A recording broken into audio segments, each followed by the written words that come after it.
Oke, kita udah live di Facebook. Oh iya. Oke, udah kita mulai ya. Bentar. Baik, bismillahirrahmanirrahim. Assalamualaikum warahmatullahi wabarakatuh. Selamat malam, apa kabar semuanya?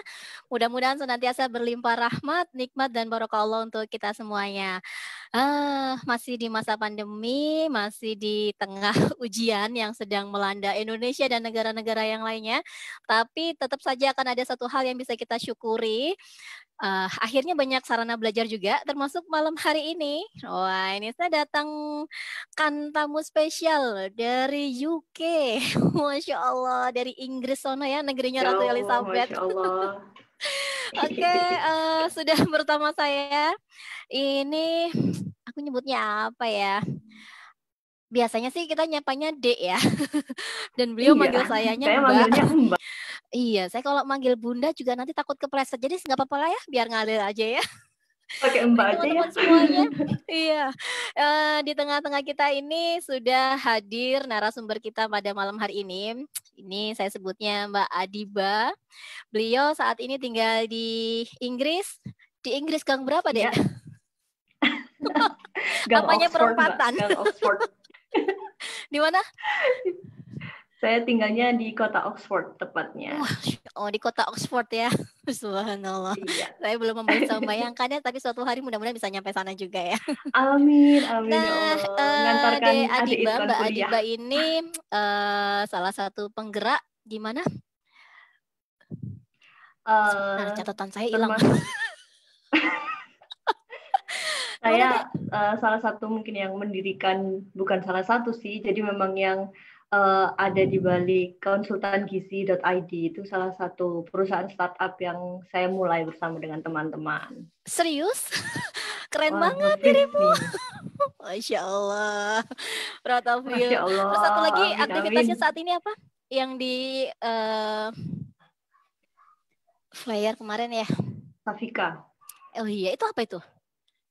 Di Safika itu sebenarnya kantor saya dari sebelum saya berangkat ke sini sih Mbak. Jadi dari mulai saya lulus kuliah itu saya sudah masuk ke perusahaan itu tuh salah satu perusahaan konsultan kesehatan dan komunikasi gitu.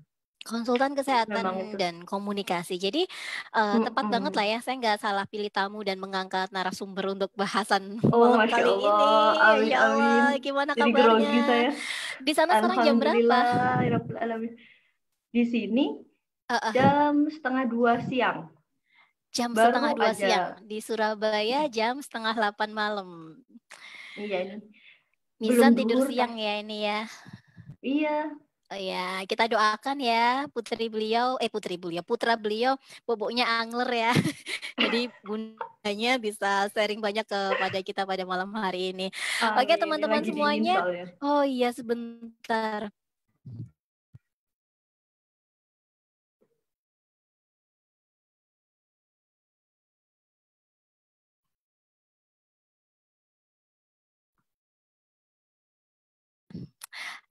Oke teman-teman, kita pada malam hari ini akan mengangkat tema tentang nutrisi untuk otak buah hati. Oke, terima kasih sudah.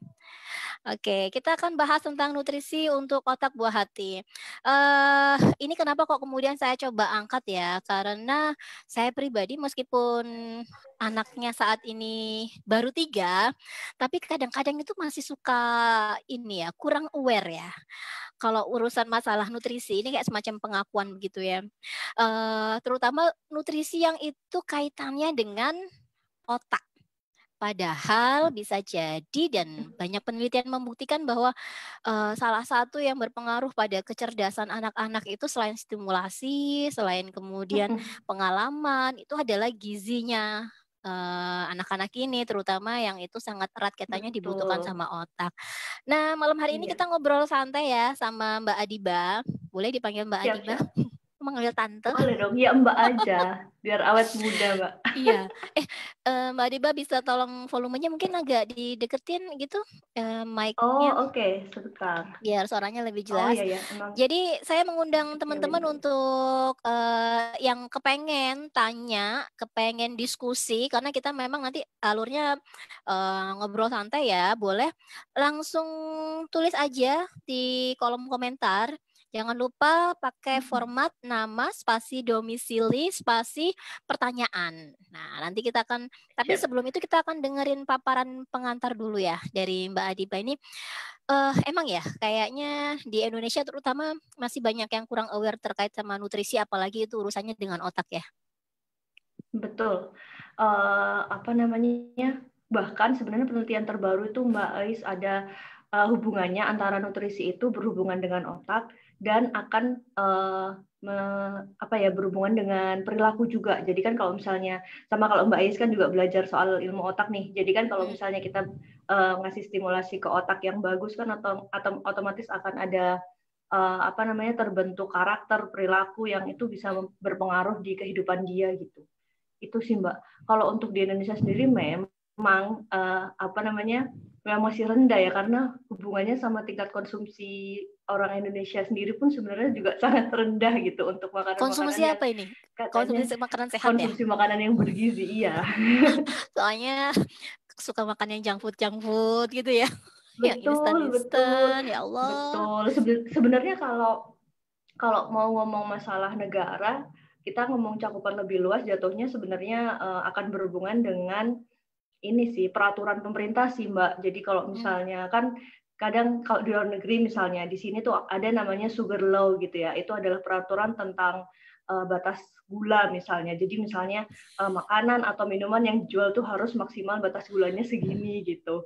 Ini kalau boleh saya sebut misalnya kayak Indomie nih Mbak ya. Saya sebut merek nggak apa-apa nih. Gak apa-apa. Nah, Indomie Terus. tuh di sini ada dijual Indomie, tapi tingkat vetsin micinnya itu berbeda dengan yang dijual di Indonesia tuh Mbak. Jadi waktu pertama kali saya, iya, padahal mereknya persis, saya nggak ambilnya di rumah. Jadi merek labelnya persis, depannya persis, cuman ada versi bahasa Indonesia sama bahasa Inggris. Nah, pertama kali datang saya ke sini, itu aja saya merasa kok rasanya beda ya gitu. Tapi setelah lama-kelamaan, terus tahun lalu kan saya sempat pulang ke Indonesia. Terus nyoba Indomie yang di Indonesia tuh jadinya beda, malah lebih seneng yang di sini gitu. Karena memang udah yang di sini terbiasa di mana? sama tingkat. Di Indonesia apa di Inggris? Bukan yang di Inggris, Mbak. Jadi waktu pertama kali saya pulang, kemarin tahun lalu ke Indonesia, saya nyoba lagi Indomie yang di Indonesia tuh jadinya pusing karena memang tingkat ininya beda, tingkat MSG ya kalau sebutannya itu berbeda gitu.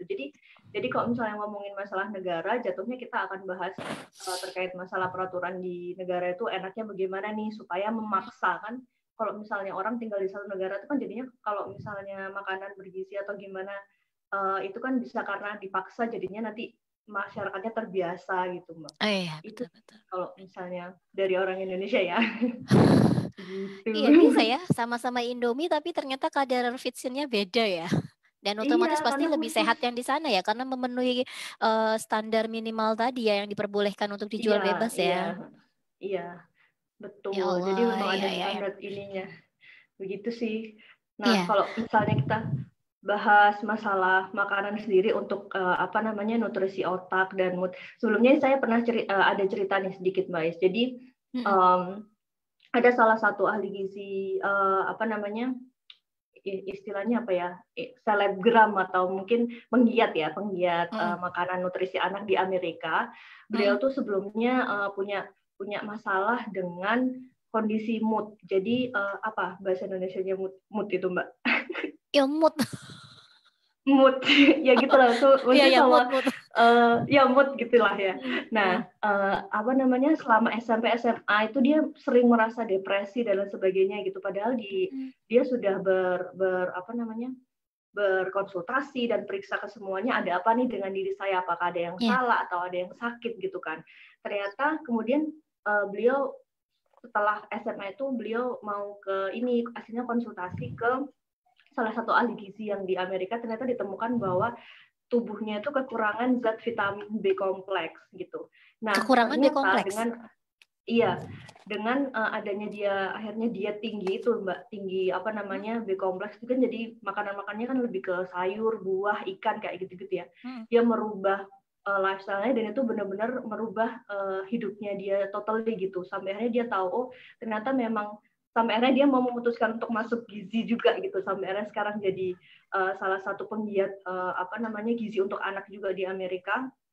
Itu dia menyadari bahwa ternyata makanan tuh sangat berpengaruh di itu mood orang, dimana kalau misalnya kita bahagia otomatis kan semuanya akan lebih enak gitu ya. Misalnya kita mau belajar juga enak, aktivitas juga enak, apalagi di anak-anak dimana dia butuh asupan nutrisi, tumbuh kembang untuk perkembangan otak, untuk perkembangan tulang-tulangnya gitu sih. Jadinya itu tadi, ternyata makanan itu nggak cuma sekedar kita hidup untuk makan, nggak begitu, tapi ternyata kan memang makan itu adalah salah satu, kalau di Islam kan juga ya kan, makan itu juga salah satu upaya kita untuk menyayangi tubuh supaya tetap sehat, supaya tetap bisa beribadah, supaya tetap bisa berkarya gitu-gitu. Itu sih Mbak, salah satu cerita yang cukup berpengaruh buat Ini saya kayaknya maksudnya. akhirnya jadi menajamkan value kita malam hari ini ya, belajar bukan sekedar kita kepengen nanti nutrisi anak-anak ini bisa terkawal, bukan, saya pribadi juga bukan sekedar berpikir gimana caranya anak-anakku jadi lebih cerdas, kemampuan otaknya lebih optimal, tapi ketika itu bisa tercapai maka banyak kemaslahatan yang akan menyusul berikutnya gitu ya, banyak kebaikan-kebaikan yang bukan saja dalam tataran dunia tapi mungkin sampai ke akhirat begitu ya. Oke, Masya Allah ya, ini kita kembali diluruskan dengan cerita pegiat tadi ya, pegiat gizi di Amerika. Ini sekarang kalau kita ngomongin ya, kita tadi kan bisa bahwa nutrisi itu selain korelasinya erat dengan mood, kemudian dengan tumbuh kembang anak-anak, dengan pertumbuhan tulang, juga otak. Nah, mungkin malam hari ini kita akan coba diskusinya fokus ke masalah otak ya. Ini pertanyaan awalan sih dari aku, berarti apa yang harus kita benahin ya bagi sebagian besar, mungkin kebanyakan orang tua di Indonesia terkait sama nutrisi khusus yang untuk otak ini? Ataukah ada fenomena yang perlu kita cermati nggak tentang hal ini? Ada, betul Mbak. Ini yang salah satu sebenarnya sudah digaungkan sama pemerintah, cuman mungkin nggak begitu kedengeran gitu ya Mbak. Jadi kalau misalnya kita tarik dulu dari mulai nutrisi anak, kita bahas soal anak ya. Jadi yang namanya di gizi itu kita tahu namanya daur kehidupan. Jadi sebenarnya semuanya tuh muter gitu Mbak. Kita bahas ke anak dulu. Misalnya anak tumbuh, jadi pertama kali lahir, anak itu sudah punya otaknya itu udah 70% beratnya dari otak kalau misalnya dia dewasa. 70% itu secara berat, secara besar ya Mbak ya. Secara besar nih, bukan berat. Nah, dalam perkembangannya nanti dia akan diisi oleh tadi neuron-neuron, misalnya karena pengaruh gizi dan lain sebagainya, sampai akhirnya dia akan menjadi berat dan juga akan mencapai besaran sempurna ketika remaja. Nah, saat kita melahirkan nih, perempuan melahirkan, terus kemudian anaknya lahir, apakah memang benar otak yang sudah ada nih di anak kita, apakah benar sudah 70% atau enggak? Kemudian kita tarik ulur mundur lagi nih ketika kita hamil. Jadi saat hamil itu pemenuhan gizinya juga sangat berpengaruh di pertumbuhan otak.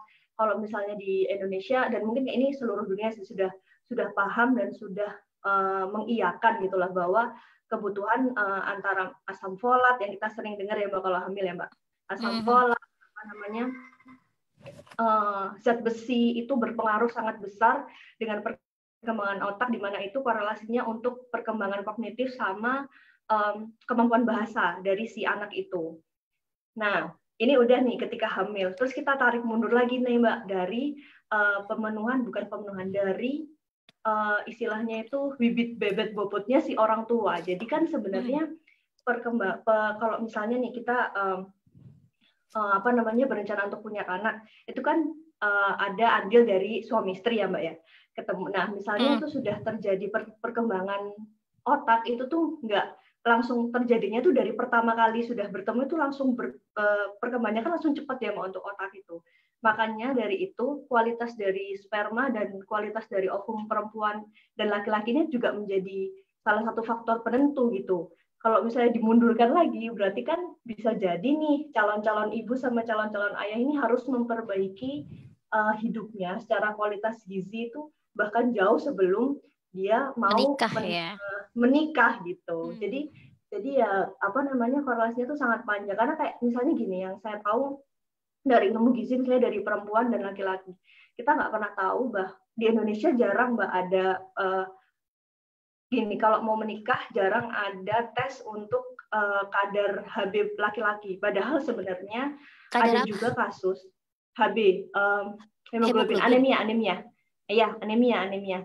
Nah padahal terakhir nih penelitian yang saya lakukan dengan Safika itu dinyatakan bahwa remaja meskipun laki-laki itu juga ternyata ada loh yang anemia dan itu nggak kelihatan kan kalau anemia kan nggak begitu ini ya Mbak padahal selama ini orang mikirnya anemia itu perempuan aja karena dia menstruasi dan lain sebagainya. Padahal sebenarnya itu yang laki-laki anemia pun juga efeknya buruk. Nah, anemia ini ketika tidak teratasi dengan baik sampai dia usia subur, terus kemudian mau menikah, kemudian akhirnya dia berencana untuk punya anak, itu akan sangat berpengaruh juga di janinnya nih. Pertama kali ketemu antara sperma dan ovum bagaimana gitu. Itu sih. Jadi memang kalau misalnya mau dipersiapkan dari awal, kayak misalnya sekarang nih, Mbak Ais, anaknya udah mau remaja kan ya. Nah, itu benar-benar kayak dipersiapkan karena itu akan berefek sangat panjang ketika nanti teteh ya. Teteh Sabita kan yang Sabita. pertama Betul. ya, nanti teteh itu dia akan tumbuh, kemudian misalnya nanti sudah masuk di masa menstruasi, kemudian menjadi wanita kalau di sebutan kami itu ada wanita usia subur di mana dia umurnya sudah siap untuk bereproduksi gitu ya Mbak ya. Nah itu tuh kadar kondisi HbFE kemudian zat gizi mikronya tuh harus benar-benar optimal supaya nanti kalau misalnya dia memang siap untuk menikah itu semuanya dalam kondisi baik gitu baik itu perempuan maupun laki-lakinya gitu. Jadi kalau diundur itu muter aja gitu loh Mbak kalau misalnya di gizi itu. Aku kok merinding ya. Iya, jadi kadang kalau misalnya kita lihat itu ya begitu deh. Jadi ya nutrisi itu memang jatuhnya kita kayak muter gitu.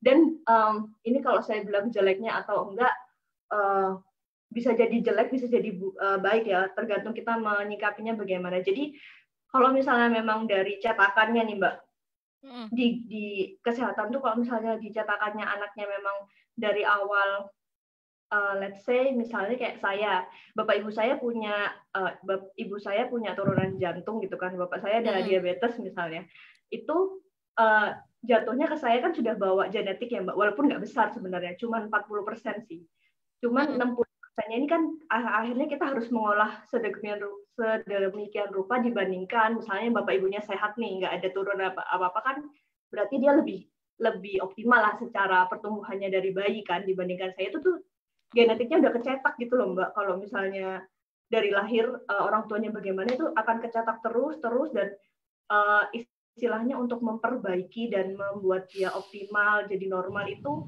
jadinya effortnya lebih gitu dibanding kalau misalnya orang tuanya benar-benar optimal dari awal gitu ya Mbak. Itu terus kalau misalnya kalau dari saya nih, saya ternyata nggak sadar diri nih, saya terusin lagi aja punya anak terus nanti anaknya punya anak jadi muter aja gitu loh Mbak sampai nanti terus. Jadi kayak semacam apa ya, jariah gitu ya. Kalau dibilang lingkaran setan kan mengerikan ya, itu kan jadi jariah pola hidup dan kesehatan si anak itu juga ya. Ya ini belum apa-apa aku udah ketabok lagi nih nyiapin si teteh nih. Sama-sama Mbak, jadi sama aja anak Ya. laki-laki perempuan akan sama. Oke ya, jadi pembicaraan ini lebih urgent lagi, lebih luas lagi bahwa sebenarnya ketika kita sedang memperbaiki nutrisi anak-anak kita, terutama juga untuk otak itu erat kaitannya juga nanti dengan anak cucu kita gitu ya, tentang generasi kita. Betul. Terus kalau misalnya nih ya, kaitannya sama nutrisi otak tuh, apa yang harus saya dan para orang tua kawal tentang nutrisi otaknya anak-anak? Mungkin sekaligus nanti bisa diinformasikan ya, kira-kira kalau misalnya memang butuh kandungan A gitu ya, ini bisa didapat di mana nih? Yang di Keputih Sukolilo ini gampang nyarinya gitu. Dan mungkin bisa lebih ya gimana? Iya, jadi kalau yang pertama, yang penelitian paling bukan absurd, maksudnya yang sudah terbukti sekali itu adalah asam folat sama zat besi, Mbak. Itu yang memang esensial misalnya untuk perkembangan otak, dan juga ini omega 3. Omega 3 di dalamnya kadang kita kenal DHA, EPA kalau di produk-produk di iklan-iklan tuh, Mbak. Nah, kalau misalnya secara untuk anak-anak secara alami memang paling bagus, dan itu penelitiannya juga terbukti biasanya banyak kan di ikan salmon, Mbak. Cuman kan di Indonesia kan bukan negara penghasil salmon ya. Karena lumayan salmon mahal itu kan harganya. Iya. Di sini juga kok, Mbak, sebenarnya meskipun dibilang luar negeri itu memang salmonnya banyak, tapi kalau secara harga memang sebenarnya salmon juga rata-rata dibilang mahal ya. Mahal lah istilahnya gitu. Kalau mau makan salmon itu, kalau mau murah ini deh, beli kulit salmon itu. Jadi kalau di beberapa frozen food di Surabaya itu yang aku tahu tuh dia mensiasati harga salmon yang mahal itu, mereka jual kulit salmon tapi masih ada dagingnya walaupun dikit, kemudian direbus, diambil.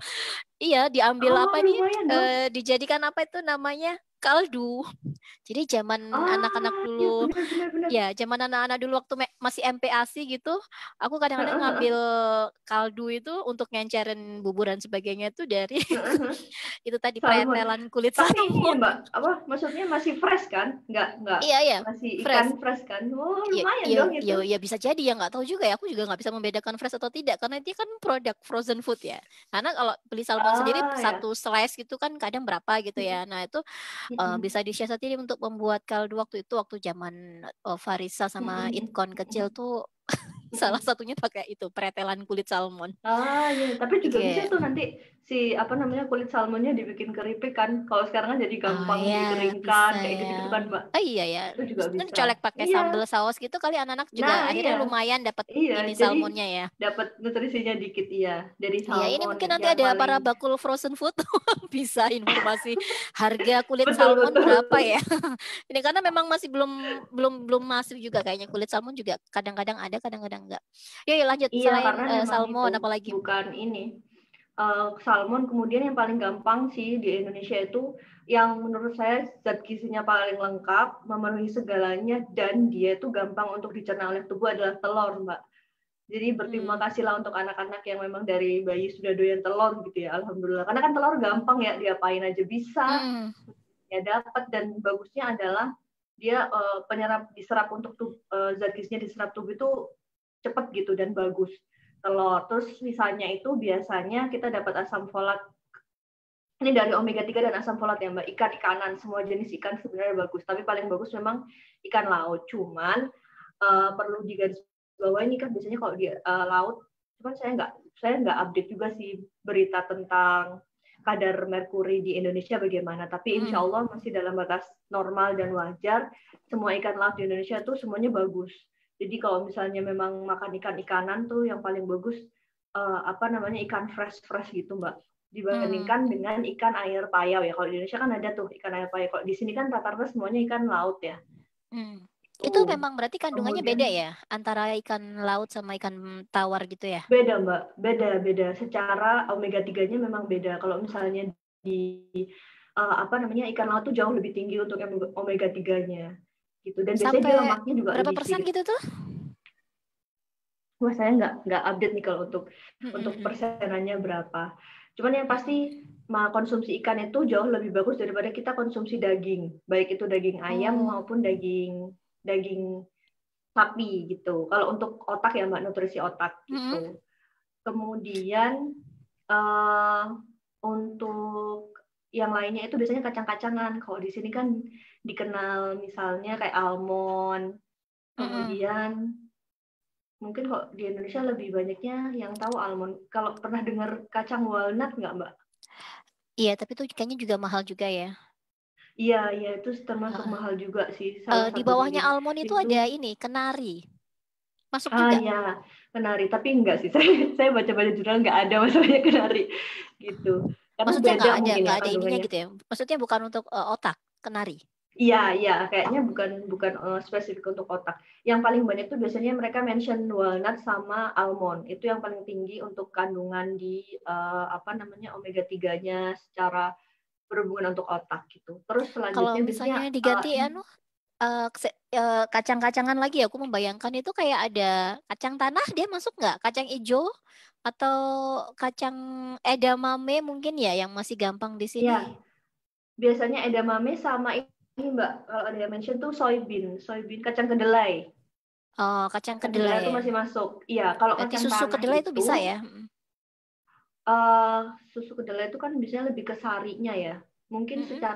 secara kualitasnya akan berbeda sih antara susu kedelai dan Mm. kacang kedelai yang utuh kita konsumsi gitu. Oke. Kalau kacang tanah itu beda Mbak, karena kacang tanah itu kandungan lemaknya dia lebih tinggi. Sementara kalau misalnya kita ngomongin otak, itu bahwa yang paling bagus adalah kita mengurangi hal-hal yang berhubungan dengan lemak gitu. Karena lemak itu Mm. benar-benar akan apa namanya, istilahnya ya, kalau secara hormonal dan reseptornya di otak itu dia bisa kayak mengunci kinerja otak gitu loh Mbak, secara kalau jumlahnya banyak ya. Itu dia akan sangat berpengaruh dengan proses degradasi, biasanya nanti berhubungan dengan kalau misalnya udah berumur akan berhubungan dengan penyakit Alzheimer dan sebagainya kayak gitu-gitu. Jadi sebenarnya kalau kacang tanah itu masih tinggi lemaknya gitu. Jadi yang disebut tuh biasanya almond, walnut, kacang kedelai itu, edamame kan sebenarnya bukan termasuk kacang-kacangan ya Mbak, itu masuknya apa namanya, legum itu bahasa Indonesianya apa ya, legum itu kayak kacang merah, kita nyebutnya kacang sih tapi Iya, sebenarnya itu heeh. jenisnya beda gitu. Oh gitu. Jadi kayak iya, untuk Berarti hal-hal kacang yang merah kayak tadi juga nggak gitu termasuk yang disampaikan di masuk masuk kacang-kacangan. dia masuk Mbak, dia Kacang merah masuk bisa ya? legum. Legum bisa. Berarti masih bisa ya kacang merah. Jadi Kacang edamame, hijau gitu? peas peas itu kacang Pis apa? hijau, peas itu kacang polong. Iya, Oke, kacang kacang polong. polong. Nah, itu. Jadi itu apa, kalau kita kan nyebutnya di Indonesia sebenarnya kacang, tapi kalau Mm.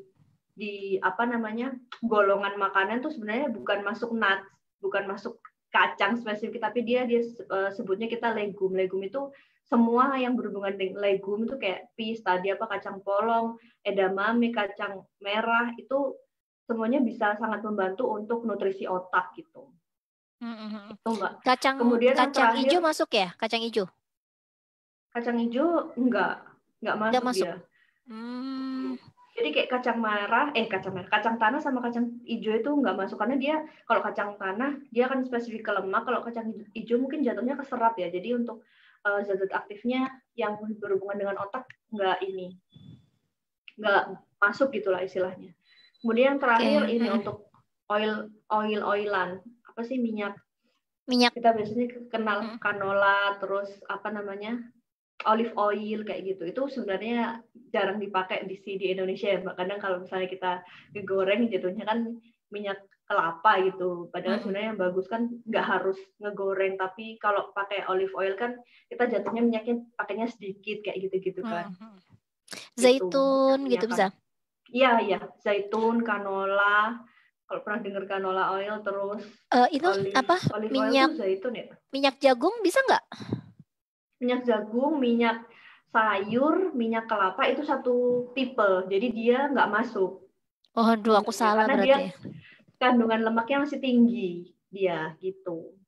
Jadi aku tuh mencoba mensiasati menambah nutrisi ya. Jadi kurang lebih ya berapa Mhm. setengah tahun ini tuh setiap aku masak nasi tuh mesti tak tambahkan minyak zaitun. Hmm. Asumsinya biar ini selain dia bisa apa namanya bikin makanan nggak cepet bau dan memang ternyata terbukti dia nggak cepet Mhm. bau, nggak cepet kering. Terus Mhm. makanan itu aku asumsiku kan memang akhirnya ada vitamin tambahan dari si zaitun itu Hmm. tadi. Kalau minyak Oh, zaitun masuk Mbak. nah itu Kan habis gitu aku ngerasa Mbak ya. kok mahal gitu ya. Minyak zaitun kok mahal. Oh, terus Terus tak ganti diganti. minyak jagung ceritanya. Salah Oh, ya iya iya berarti. iya. Ya udah Iya. minyak jagungnya tak buat Jadi goreng minyak, aja. iya betul. Kok di sini nggak ada minyak Oke, kelapa oke. Mbak untuk yang goreng-goreng gitu. Jadinya pakainya minyak jagung atau minyak sayur. Itu satu tipe dengan minyak kelapa sebenarnya. Dan itu Hmm, komposisi zat kimianya berbeda dengan minyak zaitun. Mahal banget ya ya Mbak di ya. Indonesia Mbak.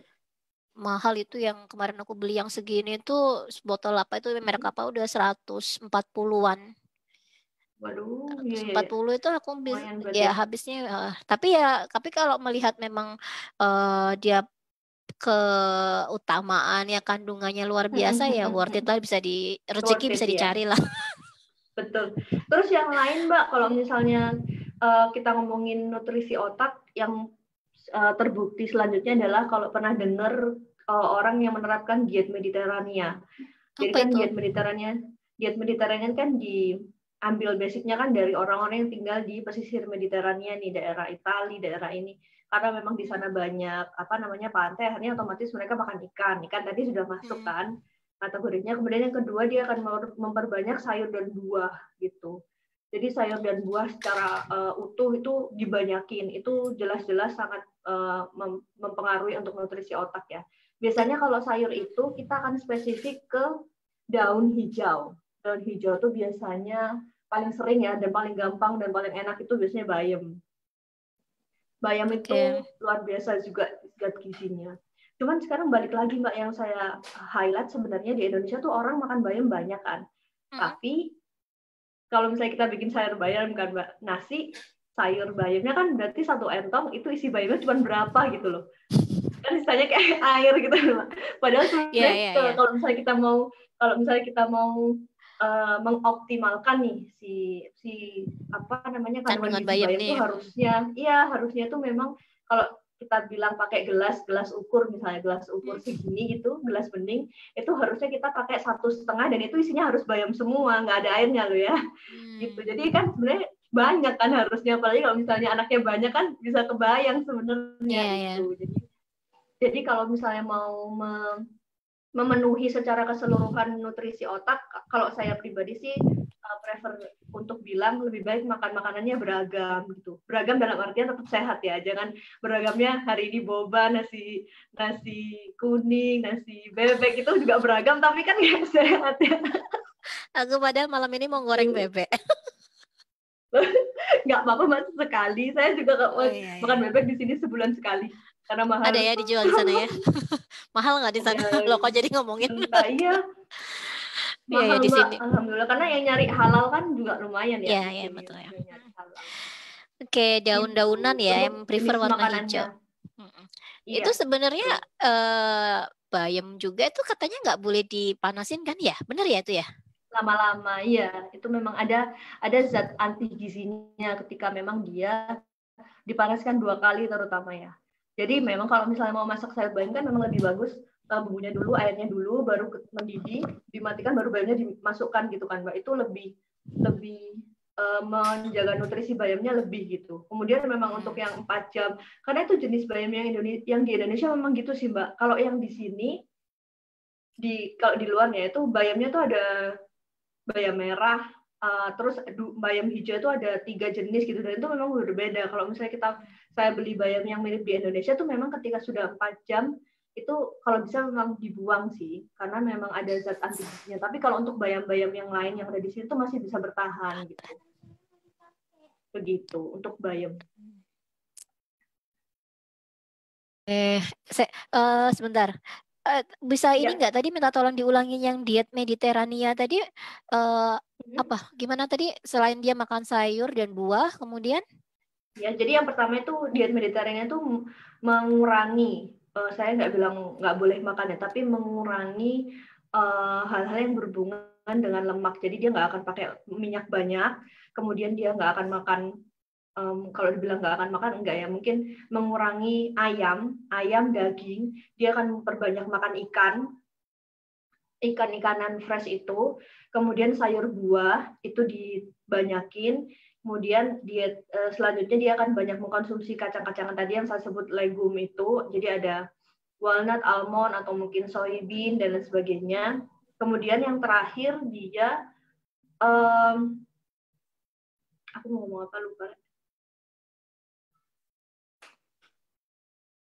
Ya, ntar kalau ingat ya. Mbak, ngeblank. Soalnya aku dengar Mizan nangis nih kayaknya. Iya, mau ditengok dulu Mizan. Ada bapaknya sih, cuma dia sama-sama kerja, cuma dia di rumah gitu kan. Saya ceritanya ngungsi di luar rumah. Oh ya. Iya. Mudah-mudahan kondusif ya, Adik Mizan. Iya, ini berarti kalau tak simpulkan sedikit ya, nanti sebelum kita ke pertanyaan, karena udah muncul pertanyaan di Facebook. Jadi asam folat, zat besi, omega 3 yang di dalamnya ada DHA, EPA dan sebagainya. itu kalau dengan bahasa saya orang awam, maka bisa didapatkan yang pertama paling bagus dari salmon, betul ya? Iya, Kalau salmonnya kemahalan mungkin betul. bisa pakai trik saya, beli Telur. kulit salmon yang ada pretelannya kemudian Iya itu. diambil kaldunya. Wah, ini mama-mama jiwa miskinnya berontak.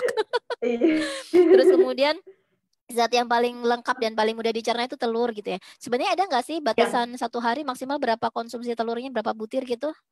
Sabita enggak ada Farisa Mbak. itu Justru suka banget sama telur. sukanya saya tanya berapa butir sehari, bisa Bisa lah berapa? kalau 3, 4 itu bisa mereka.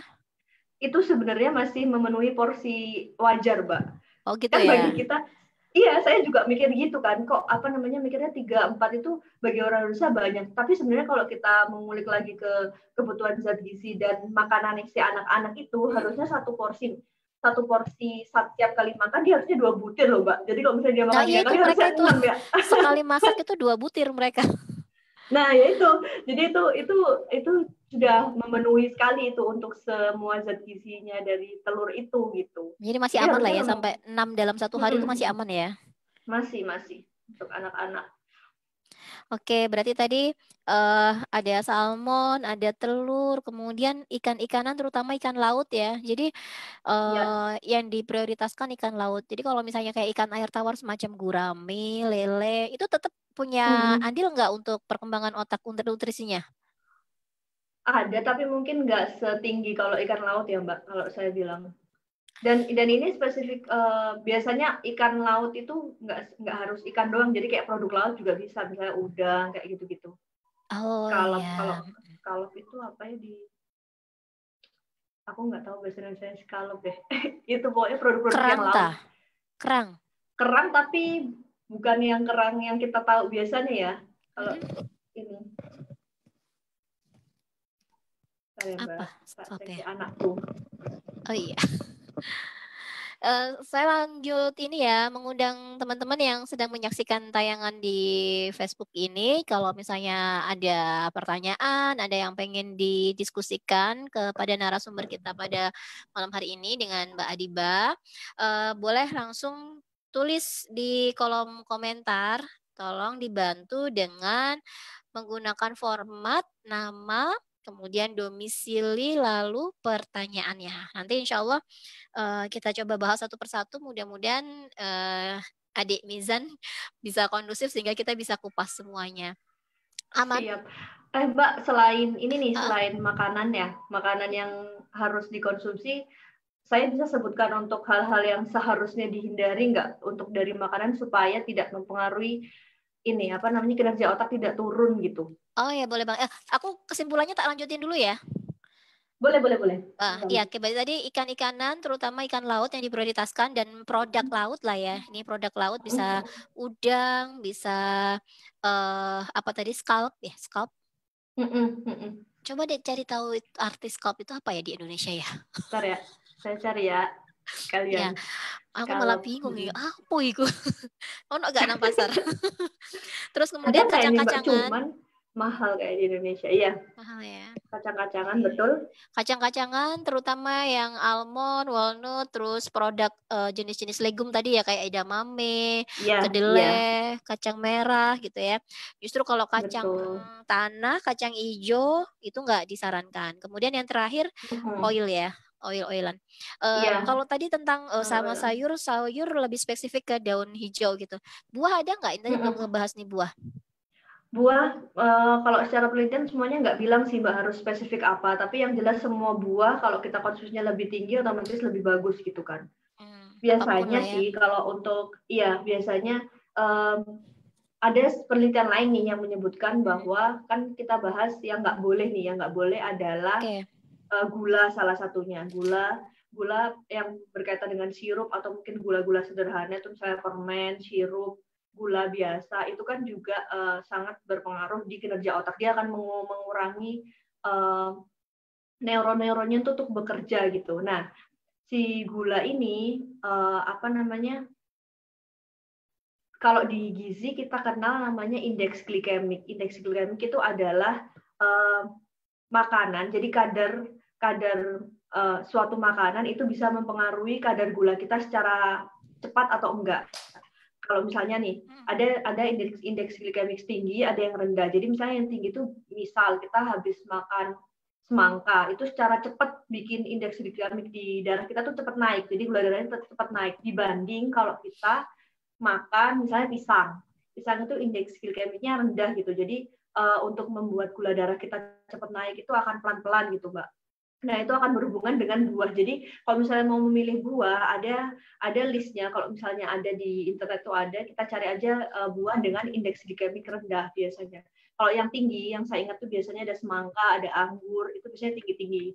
Yang rendah itu biasanya akan berhubungan dengan buah-buah yang seratnya tinggi, bagus gitu. Misalnya kayak pisang, kemudian apel. Jadi yang bikin kenyangnya agak lama gitu, Mbak. Dibandingkan kalau misalnya kita konsumsi banyak anggur gitu kan. Jadi Manis. berarti kesimpulannya yang justru dihindari itu yang indeks glikemiknya tinggi. Tinggi, iya betul. Oke. Karena dia akan sangat berpengaruh cepat di gula darah kita gitu. Oke. Tadi apa aja deh yang indeks glikemiknya tinggi buah-buahan? Itu yang saya ingat ya Mbak, ada semangka, ada anggur. Tapi masih banyak lagi sebenarnya, nanti ini ya listnya boleh dicari-cari. Kemudian kalau yang rendah itu biasanya dia akan banyak serat di buahnya itu. Ada pisang, ada apel, ada buah pir. Itu kan yang bisa dibilang kita makannya agak susah gitu kan karena seratnya tinggi gitu kan. Gitu. Oke, next. Oke. Terus kita mau bahas yang nggak boleh ya tadi selain gula. Nggak boleh tadi kan gula, Mbak, saya permen lanjut ya. sirup. Boleh, yuk. Kemudian selanjutnya yang pasti lemak. Jadi memang lemak itu sudah otomatis ya, dia memang tubuh tuh butuh lemak tapi nggak banyak gitu. Jadi kalau misalnya kita terlalu banyak konsumsi lemak, otomatis akan berpengaruh di kinerja otak di mana. Jadi gini istilahnya, kalau misalnya kita makan itu kan prosesnya untuk dia akhirnya membentuk neuron-neuron di otak itu kan, jadi kita makan, kemudian makanan itu dipecah zat gizinya, kemudian kita butuh nih namanya asam amino, karbohidrat, omega 3, DHA tadi, kemudian semuanya dibawa oleh aliran darah menuju ke otak, kemudian di otak diolah gitu kan. Ketika memang akan banyak makanan lemak, otomatis kinerja dari aliran darah sendiri itu sudah terganggu gitu Mbak untuk menuju ke atas gitu kan. Jadinya memang kalau bisa lemaknya dihindari, dikurangi lah istilahnya gitu untuk anak-anak. Itu. Sumber lemak paling banyak apa nih kalau yang dekat dengan dunia anak-anak? Daging yang ada ininya biasanya daging ayam Lemak-lemak gitu ya. ada kulitnya, ya daging ayam yang ada kulitnya. Yang paling banyak sebenarnya kalau anak-anak sih yang paling banyak jadi sugar ya Mbak, dari gula tadi ya. Karena kan anak-anak makanannya rata-rata manis semuanya ya. Itu kalau dari lemak yang paling banyak biasanya itu ayam-ayaman yang ada kulitnya gitu kan. Memang Padahal itu enak ya itu menurut ya. saya, iya Mbak, makanya menurut saya itu Aku penggemar kulit jadi ayam kayak, coba. itu jadi kayak apa ya, kebiasaan gak sih Mbak? Karena aku juga mikirnya makan ayam gak ada kulitnya tuh gak enak. Iya, Ya bahkan kan? di supermarket aja dijual tuh ya kulit khusus tuh. Iya, iya. Jadi kan kurang nikmat gitu kalau dibandingkan. Tapi di sini ternyata ya semua orang kadang nawarin gitu, bahkan banyak ayam-ayam yang dijual tanpa kulit. Jadinya kalau kita beli di supermarket, kalau mau yang ada kulitnya ya kita harus beli satu ayam utuh terus kita motong-motong sendiri kayak gitu. Itu kalau misalnya yang apa namanya dekat dengan anak-anak ya. Terus sama ini Mbak, apa namanya zat pengawet. Biasanya kan di anak-anak tuh ada makanan-makanan, jangan, mungkin ada yang jual misalnya sosis, atau mungkin ini yang paling sering nih biasanya kalau anak-anak tuh senang makan sosis atau mungkin burger-burgeran. Memang sih itu adalah daging, tapi kan itu daging olahan ya, dimana daging olahan itu biasanya sudah melalui proses yang panjang dengan penambahan zat-zatnya, memang zat-zat alami, cuman kan banyak gitu kan jumlahnya, kayak garam, gula, itu kan ditambahkan dengan jumlah yang banyak supaya dia jadi sedemikian rupa dan awet kan jadinya. Itu juga cukup bisa mempengaruhi nih untuk apa namanya stimulasinya biar berkurang gitu kalau misalnya terlalu banyak jajanan yang snack kayak sosis-sosis gitu. Termasuk ciki-ciki itu ya. Iya, betul itu. Jadi apa namanya, yang berhubungan sama anak-anak biasanya jajanan-jajanan itu. Makanya kenapa kalau saya bilang kan memang nutrisi itu sangat penting, tapi keberadaan lingkungan tuh juga sangat Ya. berpengaruh besar gitu untuk semuanya sih, baik itu stimulasi maupun dari kebiasaan dia konsumsi makanan kan, Mbak. Itu yang Itu kalau di rumah dilarang. tuh Sabita sama Farisa tuh udah paham. Mereka boleh makan pengawet. Mereka menyebutnya pengawet itu hanya tanggal 1 aja di tiap bulan. Jadi itu kayak semacam hari raya buat mereka. Setiap tanggal 1, tanggal 1 saatnya kita beli makanan pengawet. Jadi makannya kayak beli Pengaruh ciki-ciki. berarti memang ciki-ciki gitu. Yang dimaksud pengaruh Iya, juga ciki-ciki iya, gitu. iya. Pengawet itu ciki. Jadi kalau mereka udah tanggal Oke, satu oke, gitu, oke. mereka dapat jatah satu anak 12.000. Satu anak 12.000, Wow. silakan beli jajan apa. Kalau misalnya kayak Sabita itu yang biasa dibeli tuh ini loh. Tahu itu nggak sih yang keju eh kayak coki-coki tapi yang versi keju tuh loh. Keju, ya, ya, ya. Ya itu terus kemudian kadang dia beli ini siapa sih Farisa nambahin sendiri pakai uangnya tambahin berapa ribu dia beli Kinder Joy atau kadang beli Citato. Pokoknya kalau dari Bunda uangnya 12.000 Ah, 13.000. Itu setiap tanggal 1 jadi hari raya mereka. Tapi alhamdulillahnya ya itu kalau misalnya di luar tanggal wah. itu ya minimal nggak mengurangi lah ya. Salah satunya mungkin ya. Betul, betul, mengurangi ya. Jadi kan lebih banyak makanan rumahan, di mana makanan rumahan itu kan rata-rata fresh ya, Mbak. Kita kan nggak Mm-mm. mungkin ngolah makanan yang ini gitu. Mm-mm. Jadi memang bagus tuh caranya Mbak Is bisa dikasih tahu begitu ya, untuk Hari raya. menerapkan apa namanya, kebiasaan makan nih yang sehat buat anak-anak, karena memang itu dimulai dari kecil kan Mbak, untuk supaya dia terbentuk apa namanya, kebiasaan makan sampai dia gede, kemudian nanti akan diturunkan ke anaknya, itu sangat berpengaruh sekali, apalagi perempuan ya kan. Makanan di rumah itu adalah kalau kalau ada apa ya istilah, jadi kayak siapa sih yang ngomong, kayak kayak makanan di rumah atau identitas rumah itu adalah dari ibu kan, biasanya gitu kan, ada yang bilang gitu ya Mbak, pernah dengar nggak? Jadi Iya, iya kayak pernah. identitas makanan yang di rumah, kemudian kebiasaan kita masak apa, itu semuanya dibawa dari ibu kan, itu akan dibawa oleh anaknya, apalagi kalau anak perempuan kan akan sangat berpengaruh besar gitu.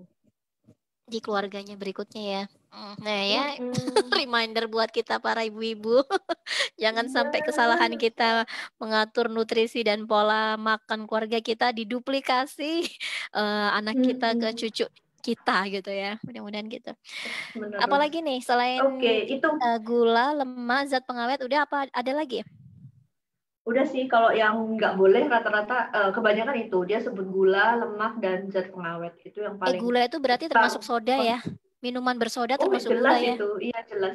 Karena minuman bersoda itu nol zat gizi, dan isinya cuma gula, Mbak. Kalau air kan memang nggak ada zat gizinya ya. Jadi memang minuman soda itu full semuanya isinya gula dan pengawet lah kalau saya bilang. Kalau yang itu minuman kemasan lain model sebut merek ya nggak apa-apa lah ya ini kan nggak ada Kayak sponsor teh apapun di sini. gitu-gitu. Teh pucuk, kemudian tongji, terus apa lagi itu palpi apa, gitu-gitu termasuk yang Itu berlemak lah itu. Berlemak bergula nggak itu? oh, jelas Mbak, itu jadi minuman minuman ini saya pernah bahas tuh di Instagramnya saya. Saya mau promosi deh jadinya. Iya, iya, iya, ya. Instagramnya Mana konsultan Instagramnya apa gizi. namanya? Ibu-ibu kalau mau lihat ya, ini followernya Mbak Aisdi. Jadi @konsultangizi.id namanya. Jadi itu @konsultangizi.id. iya, kita pernah bahas dan memang kita cek-cek nih Mbak, di Mm-mm. mana, di masing-masing supermarket, misalnya kayak teh kotak, apa namanya, teh pucuk, itu kandungan gulanya berapa. Kalau disetarakan, Mm-mm. minuman-minuman kayak gitu tuh setara dengan 6 sendok gula, Mbak, sekali minum. Bayangkan, padahal kita maksimal maksimal gula itu berapa kan? Padahal kita satu hari nggak cuma minum itu aja kan, kita masih makan, ada kandungan gula yang lain kan. Nah itu. Dan dimana kalau misalnya dia akan gula itu kalau numpuk kan otomatis dia akan kesimpannya kan jadi lemak ya, nanti lama-lama akan jadi karbohidrat sih, karbohidrat kemudian ke tumpuk jadinya lemak, jadinya ya gitu deh, akan panjang berurutannya itu. Ya, mari Jadi kita kandungan istighfar gulanya sama-sama. itu Astagfirullah. Ya Allah ya astagfirullahaladzim. Rabbi, maafkan aku. Ya udah ya. Baiklah. Betul. Sekarang Sama-sama kita pengingat, buka Mbak. ke pertanyaan di Facebook. Jadi kalau teman-teman yang menyaksikan Boleh. video ini, kalau saya pribadi udah ketampar bolak-balik tadi ya. Mudah-mudahan insaf setelah ini.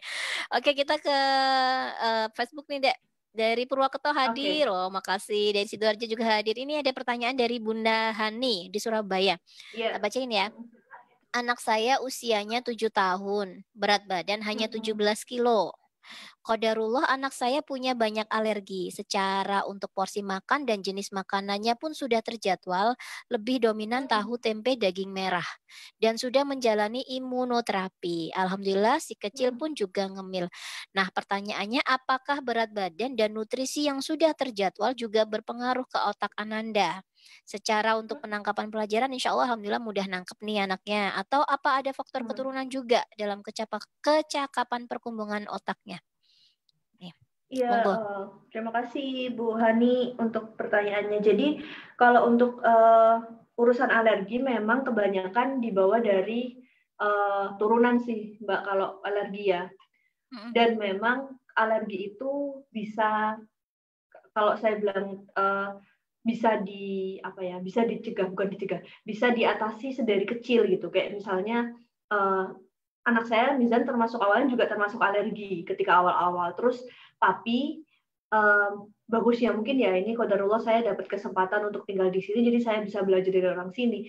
Jadi orang sini tuh ketika ada anaknya alergi, meskipun dari bayi nih Mbak, seefek apapun yang dirasa itu, kecuali kalau sesak nafas ya, iya, kecuali untuk sesak nafas itu mereka tetap tandem terus aja gitu Mbak digempur. Jadi nggak ada pembatasan makanan apapun untuk anak-anak karena memang alergi itu kayak ada macam-macam. Alergi itu nggak bisa otomatis kita bilang oh dia karena kekurangan ini. Kadang juga ada efek yang ditimbulkan ketika tubuh kita tuh bereaksi dan beradaptasi dengan zat baru. Kalau anak-anak kan gitu ya, misalnya kita habis kenalin makanan apa kemudian timbul apa gitu kan.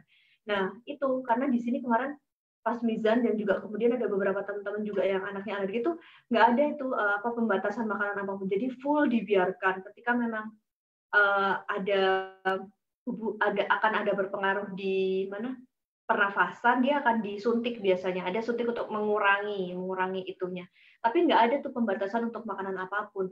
Jadi ketika memang alergi itu ada, dia akan biasanya tubuh udah akan beradaptasi dengan sendirinya ketika usia 4-5 tahun. Jadinya ya udah, kalau istilahnya kita bilang ada yang udah kebal gitu loh. Padahal, tapi ada juga nih kasus-kasus di mana dia akan tetap ada nih alergi-alerginya kayak gitu. Cuman kalau misalnya dari kecil sudah bisa apa sih istilahnya, digempur ya, digempur gitu ya Mbak. Digempur, malah ditabrakin gitu ya. Iya, malah ditabrakin, itu jadinya anaknya lebih survive gitu, jadi lebih kuat. Nah, kalau misalnya untuk perkembangan nutrisi dan otak, saya bisa bilang bahwa nutrisi dan otak itu biasanya berkembang dengan baik ketika zat gizi untuk tujuan utamanya anak-anak, yaitu pertumbuhan. Jadi kan anak-anak sampai dari umur 0 sampai umur katakanlah remaja, dia kan akan tumbuh ke atas ya Mbak. Nah, ketika memang nutrisi untuk pertumbuhannya ke atas itu sangat baik dan terpenuhi, otomatis perkembangan otaknya akan sejalan gitu. Jadi istilahnya si nutrisi ini nggak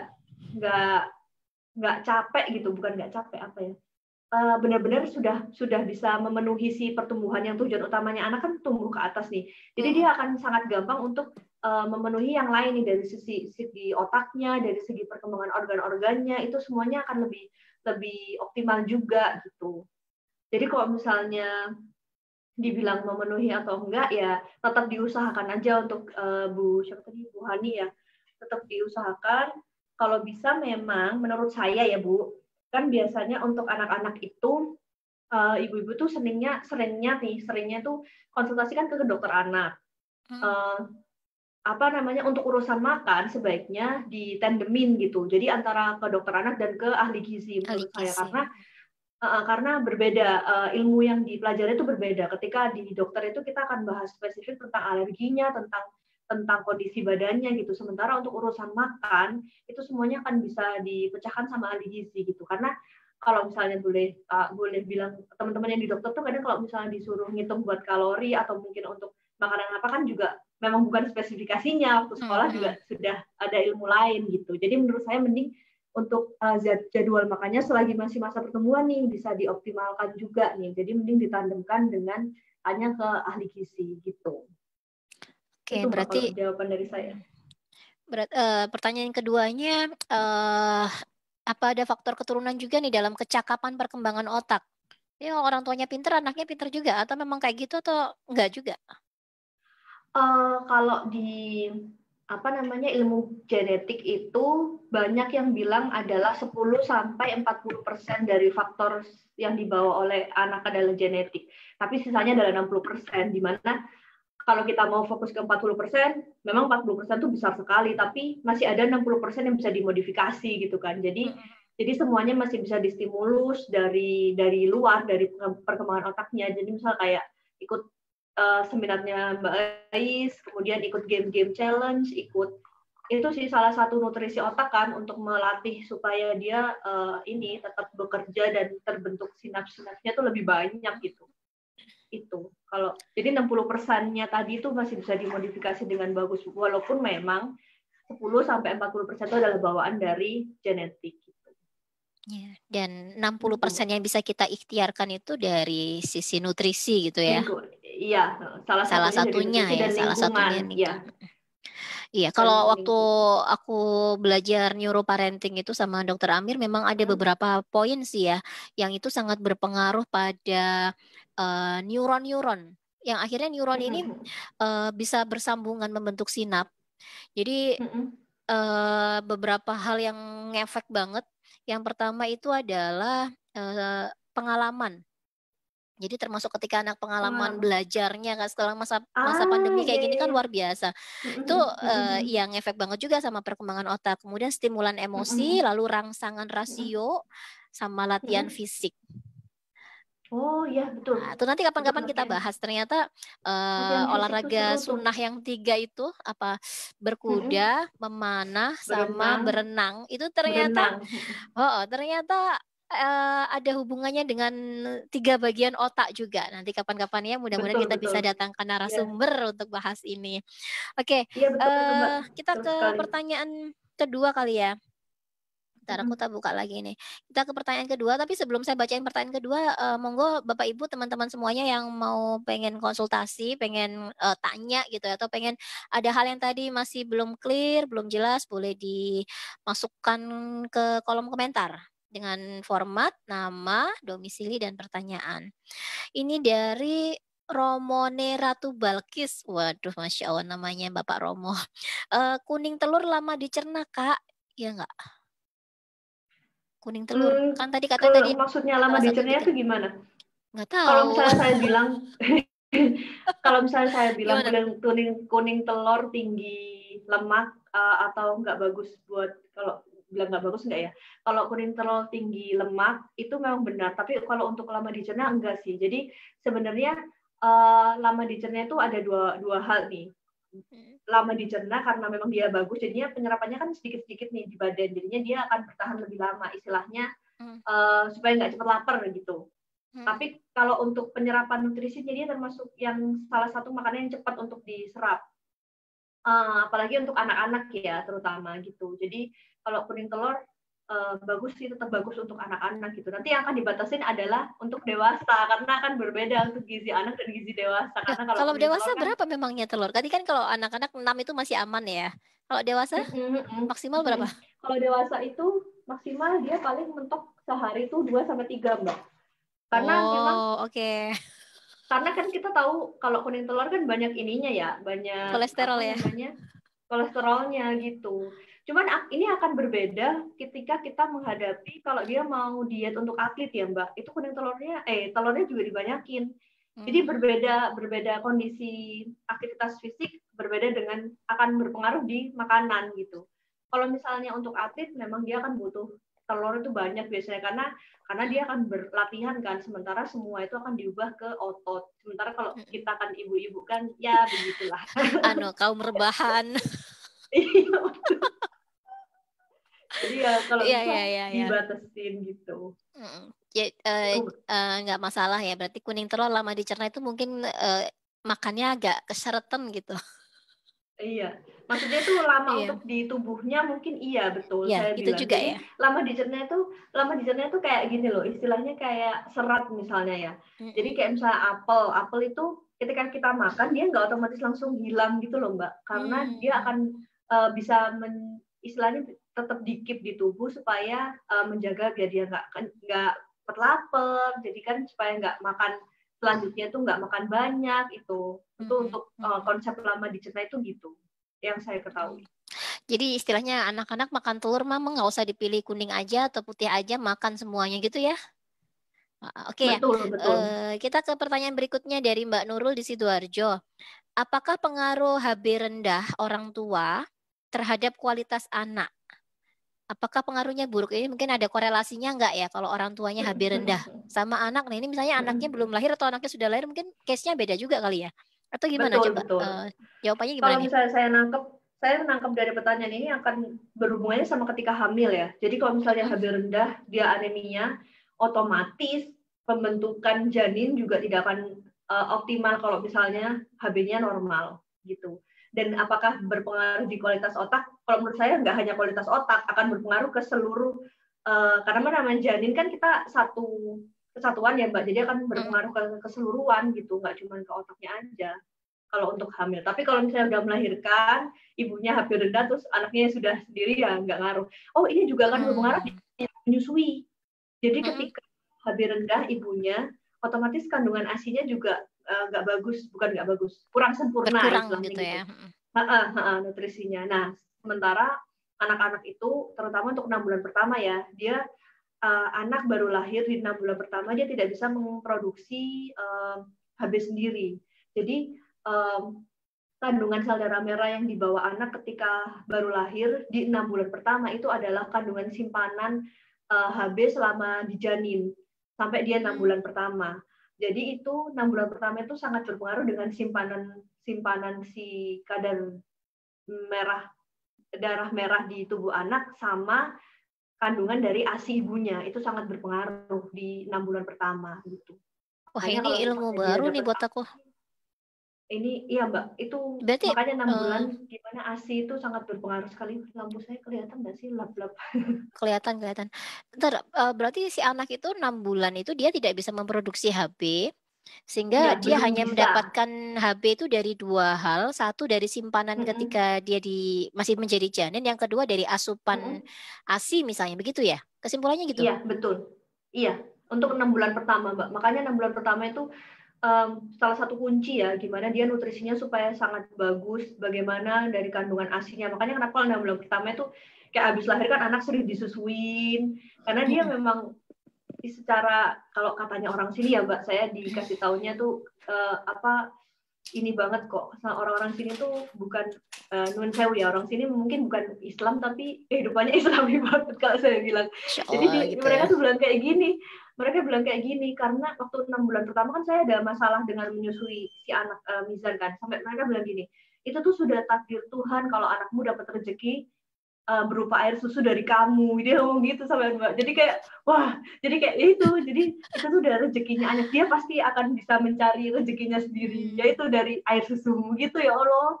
Kalau ngomong gitu orang sini luar biasa sampai Seru ya. ingat ya Allah. Iya, jeru banget tuh Mbak. Pokoknya kalau di sini tuh ya itu bukan muslim tapi bahasanya Islami. Kayak ini Mbak, ada quote itu, dua quote yang saya ingat. Yang pertama soal ASI itu, yang kedua sebelum melahirkan. Jadi di sini tuh ada kelas untuk ibu yang mau melahirkan Ham. anak pertama tuh Mbak. Saya suami ikut.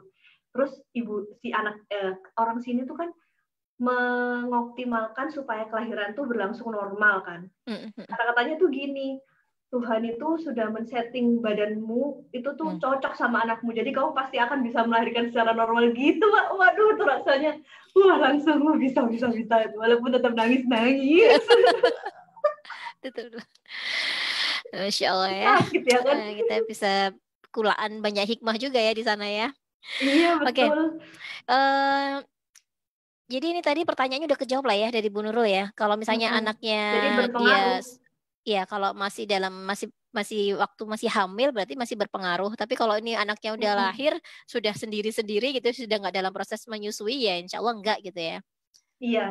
Kita Semuanya dari perlu nggak sih nutrisi. memastikan bahwa HB-nya anak-anak ini cukup gitu? Emang ada tesnya perlu atau enggak atau Nanti gimana ya? biasanya Mbak, untuk yang bagus itu ketika masa usia remaja. Jadi sebaiknya Mm-mm. menurut saya. Kalau di apa namanya, biasanya sih nanti saya nggak tahu di Surabaya ada apa nggak ya Mbak. Cuman waktu Uh-uh. saya ikut penelitian di kantor Safika itu, waktu remaja tahun berapa itu, Usia berapa tuh 2017 apa remaja, ya, 2000 definisinya remaja? SMP SMA. Jadi Oke. ada program pemerintah di mana program pemerintah itu membagikan kapsul HB, kapsul FE gratis kepada anak SMP dan SMA, dan itu sebulan dapat 2 kalau nggak salah. Sebulan dapat 7 tablet apa kalau nggak salah. Jadi itu dikonsumsi waktu menstruasi tuh Mbak. Tapi itu sayangnya hanya untuk perempuan gitu. Sementara kita nggak Sebulan pernah 7 tablet. tahu. Biasanya gitu. Itu yang kebetulan waktu itu penelitian saya ada di Klaten sama Lombok Barat, dan memang itu ada programnya. Nah, saya nggak tahu nih yang di Surabaya. Mungkin apa berlaku juga nggak di Surabaya, anak-anak SMP SMA itu dikasih tuh tablet FE gratis gitu. In case ya, misalnya ternyata nggak ada tuh program kayak gitu tuh. Tapi kita kan orang tua bisa menduplikasi ya, memberikan suplemen FE ke anak kita ketika mereka itu tadi ya mulai haid ya. Kalau sekarang mah haidnya anak-anak umur 10 tahun udah haid Udah loh. mulai ini. Berarti sudah Iya, bisa mulai benar. diperhatikan FE-nya ya. Iya. Pakai apa Untuk ini? pemberian Bisa dibeli suplemen, nggak di apotek? Atau apa? kalau Dari misalnya mana? kapsul FE itu sebenarnya banyak, udah dijual kayak Sangobion gitu Mbak. Cuman Hmm.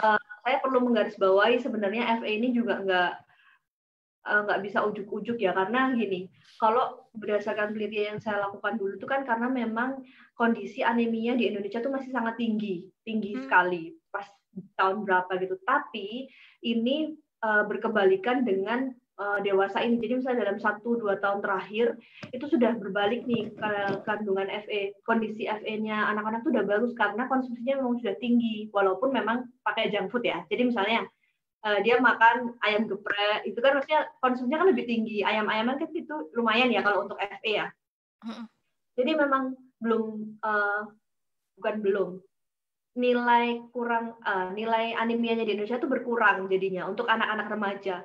Jadi kalau memang mau dikasih tablet CFA itu, saran saya lebih baik dicek dulu HB-nya anaknya. Kalau misalnya normal, berarti nggak perlu. Kalau misalnya memang kurang, diusahakan dulu dari makanan, tapi kalau memang tidak bisa memenuhi ini, bisa dikasih FE. Itu pun sebenarnya nggak harus setiap hari Mbak. Jadi misalnya satu kali sebelum menstruasi atau satu kali sesudah menstruasi, atau mungkin kalau untuk anak laki-laki bisa satu kali dalam 1 bulan misalnya kayak gitu. Tapi itu lebih baiknya ya menurut saya dicek dulu HB-nya. Nilai normalnya itu untuk anak perempuan 12 sampai 14. Kalau laki-laki 13 sampai 15 biasanya. Itu.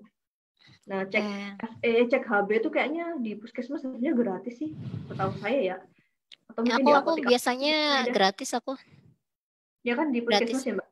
Soalnya donor darah. Nah, ya itu beda lagi. Kena prank ini. Iya, gratis. Iya, Gitu. Jadi kita ke sebaiknya gitu ya. selagi nggak suplemen, mending alami-alami aja dikasih. Kalau FE tadi beda sama ini ya, sama asam folat. Kalau misalnya asam folat atau mungkin omega 3 yang benar-benar langsung ke otak, itu kan gue sama DHA dan sebagainya itu lebih ke ikan. Tapi kalau FE itu lebih banyak di ati ayam kayak gitu. FE ini Ayam termasuk sama yang bikin otak jadi optimal kerjanya. ini berpengaruhnya ketika dijanin aja Mbak, dijanin dan di mana selama menyusui itu loh. Selanjutnya kalau misalnya udah berdewasa, udah anak usia balita gitu ya, itu lebih baik tingginya di omega 3 sama DHA kayak gitu-gitu. Oke. Berarti case pembicaraan tentang FE itu dioptimalkan ketika hamil gitu ya. Sama bayi 6 bulan. Selebihnya kita fokus ke yang lain tadi. Oke, kita ke pertanyaan berikutnya nih dari Bunda Turniati di Purwokerto. Bunda, makanan apa yang bagus untuk nutrisi dalam masa otak emas? Dalam masa otak emas apa saja? Yang tadi ya kayaknya ya. Golden age mungkin ya, golden age maksudnya ya. Golden age Kayaknya itu gitu. Kalau dibilang golden age anak-anak itu mungkin kita tahunya sebenarnya cuma 2 tahun. Sementara kalau program pemerintah itu ada namanya 100 hari pertama kehidupan, itu dimulai dari hamil. Berarti pas hamil tadi itu tadi makanannya yang disebut yang sudah saya sebutkan tadi. Kemudian untuk 6 bulan pertama sebisa mungkin kalau bisa saya bilang dipaksakan lah. Kalau dipaksakan juga nggak apa-apa deh. Itu 6 bulan pertama itu pokoknya harus ASI eksklusif kalau bisa gitu. Kemudian untuk MPASI sekarang kan sudah dikenal makanan yang apa namanya, kalau zaman dulu kan kita mungkin MPASI cuma pisang, kalau sekarang kan sudah kalau bisa langsung dikenalkan sebutan untuk ada apa namanya, ada karbohidratnya, ada protein hewani, protein nabati langsung dicampur gitu. Menu berapa bintang gitu ya. Iya betul itu untuk gampangnya berapa bintang gitu. sekarang? 4 bintang. Oke gitu ya. Nanti jawabannya bisa dibuka kembali di video ini karena teman-teman video ini insya Allah nggak akan dihapus kecuali karena ada kendala teknis, tapi kita berdoa bersama insya Allah nggak dihapus, nggak kehapus ya. Jadi mau besok, mau lusa, mau minggu depan, bahkan mungkin tahun depan masih bisa dilihat lagi ya diskusi kita malam hari ini. Dan tadi Mbak Diba udah jelaskan juga ya beberapa makanan yang itu sangat direkomendasikan untuk perkembangan otak anak-anak kita. Kita ke pertanyaan berikutnya. Ini temanku SMA ini, psikolog nih. Mohon izin bertanya, saya Irma dari Surabaya. Bolehkah di-sharingkan untuk kerang sebagai bagian nutrisi otak, namun karena kondisi laut Indonesia terutama Surabaya yang tinggi kadar logam sehingga dilarang. Apakah benar pernyataan ini? Mohon diinfo untuk nutrisi yang dapat mengurangi kadar logam di otak untuk anak autis karena ada terapi diet nutrisi untuk anak ABK. Mungkin bisa di-sharingkan. Jadi beliau ini salah satu psikolog yang dekat dengan anak-anak special need. Monggo. Kalau yang pertanyaan pertama ya untuk apa namanya, kerang di Indonesia di Surabaya kadar logamnya tinggi. Nah itu saya balik lagi ke pernyataan saya yang pertama. Jadi sebenarnya konsumsi makanan laut itu bebas dengan ada catatan bahwa kita tahu kondisi laut di daerah kita itu aman gitu. Nah sementara untuk kadar saya juga nggak update sih bagus atau enggak. Kalau misalnya di Surabaya itu apa iya ikan-ikannya dari Kenjeran, Mbak? Kayaknya enggak deh. Nggak tahu. Setahu saya ya. Karena jenisnya jenis ikannya beda gitu. Untuk yang saya nggak tahu yang dijual di Kenjeran biasanya ikan-ikan asin ya, Mbak, bukan ikan yang fresh kan. Jadi ini konsumsi ikan itu sangat erat kaitannya dengan informasi yang kita dapat bahwa lautan di daerah kita itu aman gitu. Dalam artian kita bilang mungkin secara keseluruhan di Indonesia ya, karena kalau misalnya di Surabaya karena itu kota besar, saya yakin sekali itu semua ikannya nggak otomatis langsung dari Kenjeran, saya yakin ya. Penghasil ikan di Surabaya itu Kenjeran juga, Kenjeran aja nggak sih, Mbak? Apa ada tempat lain? Tanjung Perak?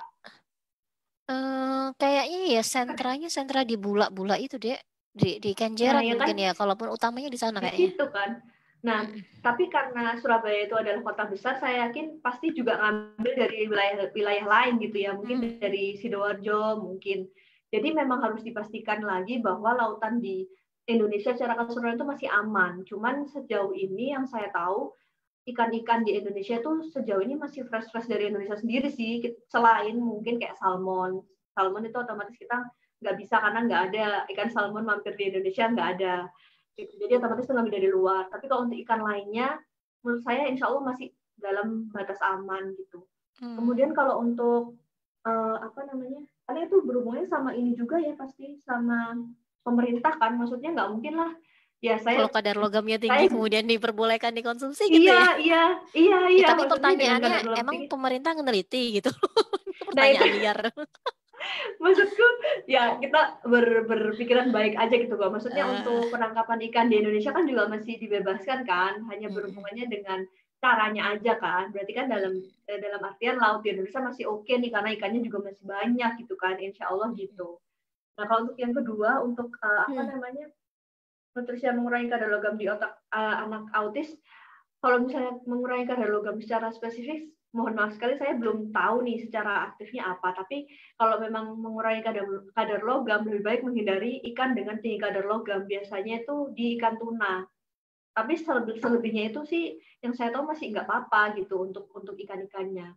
Nah, kalau untuk anak autis sendiri, untuk spesifik dietnya lebih bagus itu biasanya di sini ada sebutan untuk gluten free. Gluten free itu gluten itu adalah salah satu kandungan di zat-zat tepung atau apa namanya? Biasanya banyak di zat tepung gitu, misalnya di roti, di apa? Pasta dan lain sebagainya tuh dikurangi memang dari zat glutennya gitu. Karena itu akan berefek di apa namanya? Fungsi otaknya memang. Itu sih. Dan gula sih biasanya yang paling ini di anak-anak autis tuh memang yang harus dicek adalah kadar gluten dan kadar gulanya, gula garam biasanya. Itu untuk spesifik. Kalau tanya sih kayaknya nggak ada ya untuk diet-diet, mau tuh diet apa namanya, makan ikan atau mungkin sayur buah di perbanyak, itu nggak masalah gitu.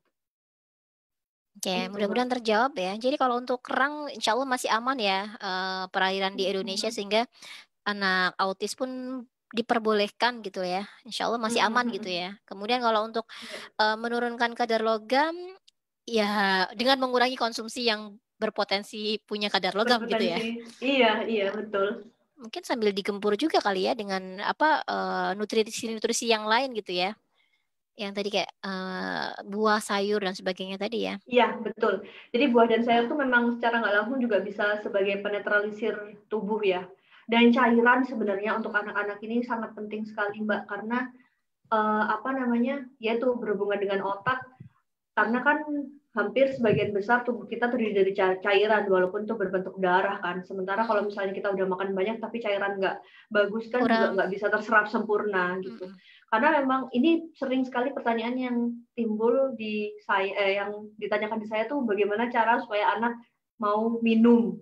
Itu memang susah sekali. Dulu saya merasakan sih, maksudnya dulu pas di awal-awal saya punya anak sekarang umur 22 bulan tuh memang sudah mulai agak susah gitu untuk di encourage minum, selain memang untungnya dia masih dapat ASI ya dari saya gitu. Tapi selebihnya memang harus diusahakan, dan itu dari orang tuanya sih memang untuk minum ini harus terus-terusan di ini. Berapa diingatkan. tuh? Sehari minimal berapa tuh? Kalau misalnya anak-anak tuh 1000 sampai 1500 mililiter, berarti 1 sampai 1,5 liter ya hitungannya itu. Dan itu berlaku untuk semua cairan sebenarnya. Usia berapa tuh, Dek? 1 Kalau 1,5 liter? 9 itu 3 sampai 6 tahun gitu, Mbak. Kalau di bawah itu biasanya masih 900 sampai 1000 lah. Kalau yang di atas 6 tahun? Di atas 7 tahun dia udah ikut dewasa kalau bisa. Jadi yang 8 gelas sehari memenuhi cairan di anak-anak gitu. Kalau bisa udah mirip, karena dia udah konsumsinya udah mirip anak dewasa kan. Kalau sama 2 liter ya? Mirip orang dewasa. 8 gelas ya? 2 liter. 8 gelas. Gitu. Ya, nanti mungkin kita jadi bisa bikin project tuh. Project latihan anak minum 2 liter sehari. Iya. Itu agak susah memang, erat Mbak, kaitannya sama otak ya. Karena memang cairan itu sangat penting sekali untuk semua metabolisme tubuh lah istilahnya gitu kan. Jadi memang bagusnya. Aku jadi teringat tuh, tadi kan ada sayur, ada buah, ada sayur yang berwarna hijau tadi ya, daun-daunan. Sabita itu mungkin karena kesalahanku ketika kecil ya, dia memang MPASI-nya tidak fresh dari tangan bunda. Kadang-kadang aku pakai instan, beda sama siapa, Itkon sama Farisa itu mereka malah nggak pernah kenal sama sekali yang instan. Dan itu akhirnya dia makannya jadi memilih memang. Dan kalau tak perhatikan, dia itu makan sayurnya itu susah. Makan sayurnya susah, paling mentok tuh makan wortel gitu ya. Tapi kalau adik-adiknya tuh udah mau makan langsung pakai tangan tuh udah gampang. Bisa nggak sih untuk case anak yang kayak Sabita ini, misalnya dia makan sayurnya enggak banyak atau bisa dibilang enggak, tapi akhirnya tergantikan sama buah-buahan karena dia suka banget sama buah. Boleh nggak berpikir kayak gitu? Nggak bisa, Mbak. Karena memang kondisi buah dan sayur itu berbeda gitu. Jadi secara bahkan banyak sih yang bilang kalau misalnya nggak apa-apa deh saya nggak makan buah tapi saya makan sayur, atau sebaliknya. Padahal sebenarnya kalau kita melihat kebutuhan dari tubuh kita antara zat aktifnya di buah dan zat aktifnya di sayur tuh benar-benar berbeda, dan tingkat kebutuhannya itu juga berbeda. Kalau kita tahu, kalau pernah lihat ada tumpeng gizi yang pemerintah buat, itu sudah kayak wajib gitu loh. Sayur 3-4 porsi, buah juga segitu sama, dan itu memang harus dipenuhi dua-duanya, nggak bisa ini. Karena Salah memang satu, ya. ini pakai ilmunya otak juga, Mbak, yang saya ceritain tadi, orang Amerika yang penggiat makan anak itu sama, dia harus memperkenalkannya sekitar 15-20 kali untuk dia untuk anak mau mengkonsumsi satu sayuran. Itu prinsipnya otak juga kan, Mbak, harus diulang terus-terusan kan. Iya. Nah, itu masuknya di otak ganglia basalis namanya. Betul. Terus itu makin gede anak biasanya dia makin challenge-nya lebih, ya nggak, kalau untuk memperkenalkan satu makanan. Betul nggak, Mbak? Kalau Sabita gitu, dia ada alasan nggak mau makan sayur? Ya mungkin karena tidak terbiasa ya. Cuman akhirnya kita challenge dia ketika dari sisi manfaat. Oh ini, jadi kalau kita mau makan wortel, dulu dia nggak mau wortel. Kemudian kita coba cari literatur gitu, wortel itu manfaatnya apa gitu. Dia, oh iya. Apalagi kalau sudah ngomongin, karena dia udah mulai masuk masa puber ya. Maksudnya udah mau persiapan akhir balik tuh. Oh, ini bisa bikin kulitmu cantik loh. Misalnya. Iya, betul. Oh iya. Itu salah satu cara, betul. Iya, mendekati dengan pola pikirnya dia ya. Kalau Farisa dia omongin makin cantik, biasa aja. Gitu. Tapi kalau Farisa sama Itkon udah luar biasa tuh sayur soalnya. Ini anak gadis. Okay. Kita ke pertanyaan berikutnya ya, ke Bunda Barokah di Surabaya. Untuk telur, apakah kandungan gizinya sama antara telur ayam kampung dengan telur ayam peternak? Tak tambah deh, telur bebek juga gimana? Kok telur bebek sama telur puyuh itu biasanya kandungan lemaknya lebih tinggi, Mbak, kolesterolnya dibanding telur ayam. Tapi kalau untuk spesifik zat gizinya, ini mohon maaf sekali, saya belum pernah membandingkan ya untuk ayam kampung dan ayam peternak bagaimana gitu. Harusnya sih pasti berbeda ya. Harganya sama, saya yakin sih berbeda. Iya, saya yakin berbeda. Orang ayamnya juga beda kan, Mbak? Maksudnya dari ayam peternak dan ayam kampung kan juga berbeda. Jadi saya yakin berbeda. Tapi untuk kandungan spesifiknya mungkin nanti saya perlu cari-cari dulu ya, Bunda, untuk apa bedanya di mana gitu. Tapi yang pasti insya Allah kalau telur sama-sama ada manfaatnya, yang pasti baik itu dari kampung ataupun dari ayam peternak. Jadi kalau dari ayam itu kenapa? Apa? Mungkin nanti akan berbedanya dari asam amino. Asam amino telur, Mbak. Asam amino saya kayak tingkat zat proteinnya gitu loh, Mbak. Sealami, bukan sealami, maksudnya setinggi atau segampang dicernanya yang mana nih antara ayam kampung sama ayam peternak. Mungkin bedanya di situ. Tapi untuk spesifiknya saya belum cari yang ini ya, literaturnya yang pasti gitu. Yang jelas lebih mahal ya memang ayam kampung ya. Makanya kalau orang beli jamu-jamu tradisional itu kan yang dipakai telurnya bukan telur ayam peternak ya, telur ayam itu betul. Ya. Ayam kampung betul, warnanya putih kecil. Ya, oke gitu dari Bu Barokah ke scallop itu sebangsa kerang, Bunda, banyak di Kenjeran. Waduh, saya harus ke Sopo Kenjeran ini. Udah ketemu belum scallop? Iya kan? Nanti aku googling. Iya, emang modelnya kayak kerang gitu, Mbak, cuman beda dengan kerang yang kita tahu biasanya gitulah istilahnya. Scallop ya. Ya, ini kok masih agak susah nih browsernya. Kita lanjut ke pertanyaan berikutnya lah. Dari siap. Bunda Rosita di Bandung. Anak saya usianya 6 tahun. Tidak bisa makan buah-buahan. Nah, dari usia 2 tahun karena katanya bau dan tidak berani mencoba sekalipun sekedar mencicipi saja. Padahal selama MPASI makan buah itu mau. Sekarang hanya jeruk yang dia mau, itu pun setengah porsi. Tidak apa-apakah kurang dalam buah? Ini mirip pertanyaanku tapi kebalik ya. Iya, kalau daging ayam tidak terlalu suka kunyah, tapi ikan laut dan sayur suka. Apakah masih aman? Ya, kalau daging ayam nggak terlalu suka nggak apa-apa. Yang penting dia tetap bisa makan ikan, makan telur, makan daging biasa juga nggak apa-apa. Kalau saya bilang tidak terlalu suka, bukan berarti nggak mau sama sekali kan ya. Berarti tetap konsumsi, cuman mungkin nggak banyak. Nah, kalau yang tadi, yang jawabannya digantikan digantikan sayur, ya balik ke jawaban Mbak Ais, jadi ini nggak bisa, Bunda. Jadi harus dua-duanya terpenuhi dengan baik gitu. Kalau misalnya untuk memperkenalkannya buah, nah ini mungkin saya nggak tahu ya, mungkin ini ada faktor trauma tadi ya Mbak ya, karena mungkin Ya, kayak bisa si jadi. Mizan ini juga tipenya kalau misalnya dia bisa menolak buah ketika dia udah terlalu sering saya kasih satu jenis buah itu gitu. Jadi tipenya mau harus selang-seling gitu loh Mbak modelannya. Kalau misalnya diselang-seling dia akan mau konsumsi gitu. Tapi kalau misalnya terus-terusan itu jadinya nggak mau, dia benar-benar menolak gitu. Nggak ada alasan apapun, cuma menolak aja gitu. Itu kayak Jadi suamiku untuk itu. iya ya harus selang-seling gitu ya Mbak. Bukan, maksudku aku jadi keinget suamiku tuh aku sekarang ini udah nikah, beli buah pepaya gitu ya, dia udah reject gitu. Kenapa gitu? Ya karena waktu aku kecil itu udah hampir tiap hari aku makan pepaya, jadi aku kalau lihat pepaya sekarang itu jadi kayak males gitu loh.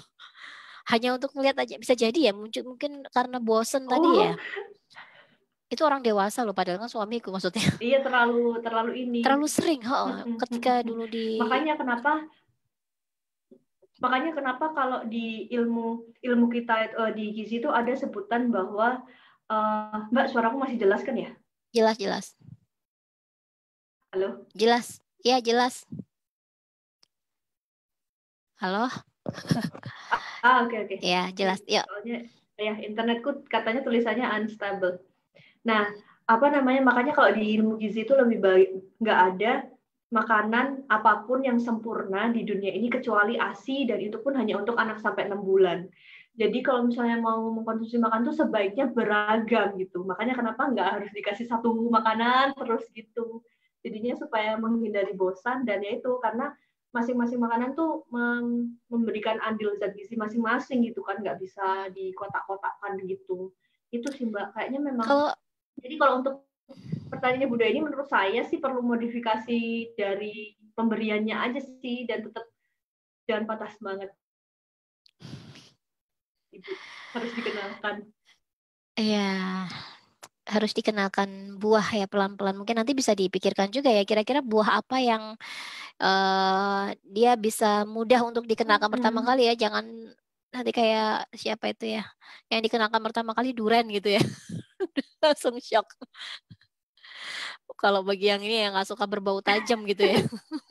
Kayak ada Tapi doyan videonya kan. nggak? Aku doyan banget. Iya, bener. Iya. Apa? Mizan bangun. Aku juga doyan. Oh ya, dan nanti kapan-kapan kita bisa ngedit makan durian berdua. Enggak. Udah ya, kita lanjut ke pertanyaan berikutnya Oh iya, dari mantap. Suamiku soalnya nggak doyan, Mbak. ya suamiku dulu nggak doyan, terus ini kena aku ya doyan lah satu dua gitu masih bisa masuk. Sabita yang sama sekali. Siap. Kalau aku bawa durian tuh dia bilang, Bunda jangan bawa masuk durian ke rumah, bau. Nggak tahu itu makanan ternikmat di dunia. Oke, Iya, lanjut ya. betul. Ke Bunda Miftah di Mojokerto. Assalamualaikum Bunda, anak saya usianya 1 tahun. Tapi nggak mau makan apapun, baik nasi, cemilan, ataupun kue. No, hanya ASI aja. Susu formula juga nggak mau. Itu bagaimana ya cara masukkan nutrisinya? Apakah ada cara khusus pengenalan makan? Soalnya kalau dipaksa suka muntah dan khawatir trauma juga pastinya ya. Iya sih. Iya apa ini? Kalau Satu ini tahun nih. Iya, 1 tahun sebenarnya masih sangat kecil ya. Maksudnya untuk diberikan pengertian tuh sebenarnya lebih gampang diberikan misalnya anak dewasa. Kalau untuk faktor makanan ini sebenarnya faktornya banyak yang perlu dikritisi dari awal. Mungkin bisa jadi kita lihat dulu nih gimana kebiasaan dari orang-orang di rumahnya yang ketika makan, karena itu sangat berpengaruh. Karena anak-anak umur 1 tahun tuh sangat meniru ya Mbak, peniru ulung kan mereka. Jadi nggak cuma sekedar kita mengenalkan makanan aja, tapi juga harus dilihat nih secara lingkungannya kita sebagai orang tua bagaimana memberikan konsep makan itu bagaimana, apakah hanya sekedar makan atau bukan sesuatu hal yang menyenangkan gitu untuk dilakukan. Kemudian terkait masalah kesukaan, jadi kebiasaan di rumah. Kayak misalnya saya, ini sering terjadi biasanya di teman-teman saya yang gizi juga kayak gitu. Kenapa kok saya nggak pernah makan sayur, karena memang ibu saya nggak suka sayur, jadi di rumah nggak pernah disediakan sayur, jadi kan kayak kebawa gitu Mbak. Nah ini mau nggak mau harus dipaksakan kalau ada anak ya. Jadi kayak itu itu jadi kunci pertama juga, karena yaitu tadi anak adalah peniru ulung di awal. Jadi nggak cuma sekedar kita ngasih makan doang nih ke dia, tapi juga kita memberikan contoh gimana sih cara makan sayur, buah, terus habis itu makan yang menyenangkan tuh bagaimana gitu. Kalau ini yaitu tadi sih balik ke cara kita main ke otak bahwa harus diulangi dan siap-siap patah hati di awal gitu. Pasti akan ditolak terus-terusan, tapi memang nggak boleh. Itu gimana itu, makanya kenapa kalau jadi ibu tuh harus nyiapkan sabar sebanyak-banyaknya ya, Mbak. Jadi harus mengelola emosi juga jadi ibu. Karena ya itu tadi, kalau misalnya ditolak, ya jangan sakit hati. Gitu. Kalau di sini ditolak, ya udah biarin aja. Kalau salah satu hal yang di sini saya pernah dapat ilmu juga waktu itu Mizan juga masih. Jadi di sini tuh setiap 1 tahun tuh ada review, Mbak, dari namanya health visitor. Dia akan mereview semua hal tentang anak kita gitu, baik dari tumbuh kembang, dari psikolog, dan juga dari entah itu kebiasaan makan dan sebagainya. Waktu itu dia 1 tahun, dia suka, ketika dia nggak suka makanan yang saya sajikan, dia suka lempar gitu di Mizan itu. Jadi ya udah, kata si apa namanya health visitor saya, dia ngomong, ini bukan masalah makanannya kok gitu, ini masalah mungkin secara behavior aja gitu. Jadi kalau bisa ketika memang dia lempar, jangan pernah berkomentar apapun, jangan pernah sedih, jangan pernah marah di depan dia. Ya udah, kamu ambil makanannya, dibersihkan, taruhlah di dapur gitu. Ya udah, nggak usah komentar apapun lagi gitu. Udah biarin aja. Tapi ketika memang dia mau makan, berikan apresiasi tertinggi. Jadi dia tahu bahwa oh, anak saya senang nih kalau bukan anak saya, dia senang nih kalau ibu saya memperhatikan, iya kayak gitu-gitu. Jadi ketika memang dia melakukan hal buruk, jangan pernah diapresiasi, jangan pernah dimarahin, karena itu anak-anak kan taunya hanya digubris dan tidak digubris gitu doang kan, Mbak, taunya. Jadi kita ngomongnya marah-marah, bagi dia itu bukan marah, tapi dia diperhatikan kan sebenarnya, kayak gitu. Dan alhamdulillah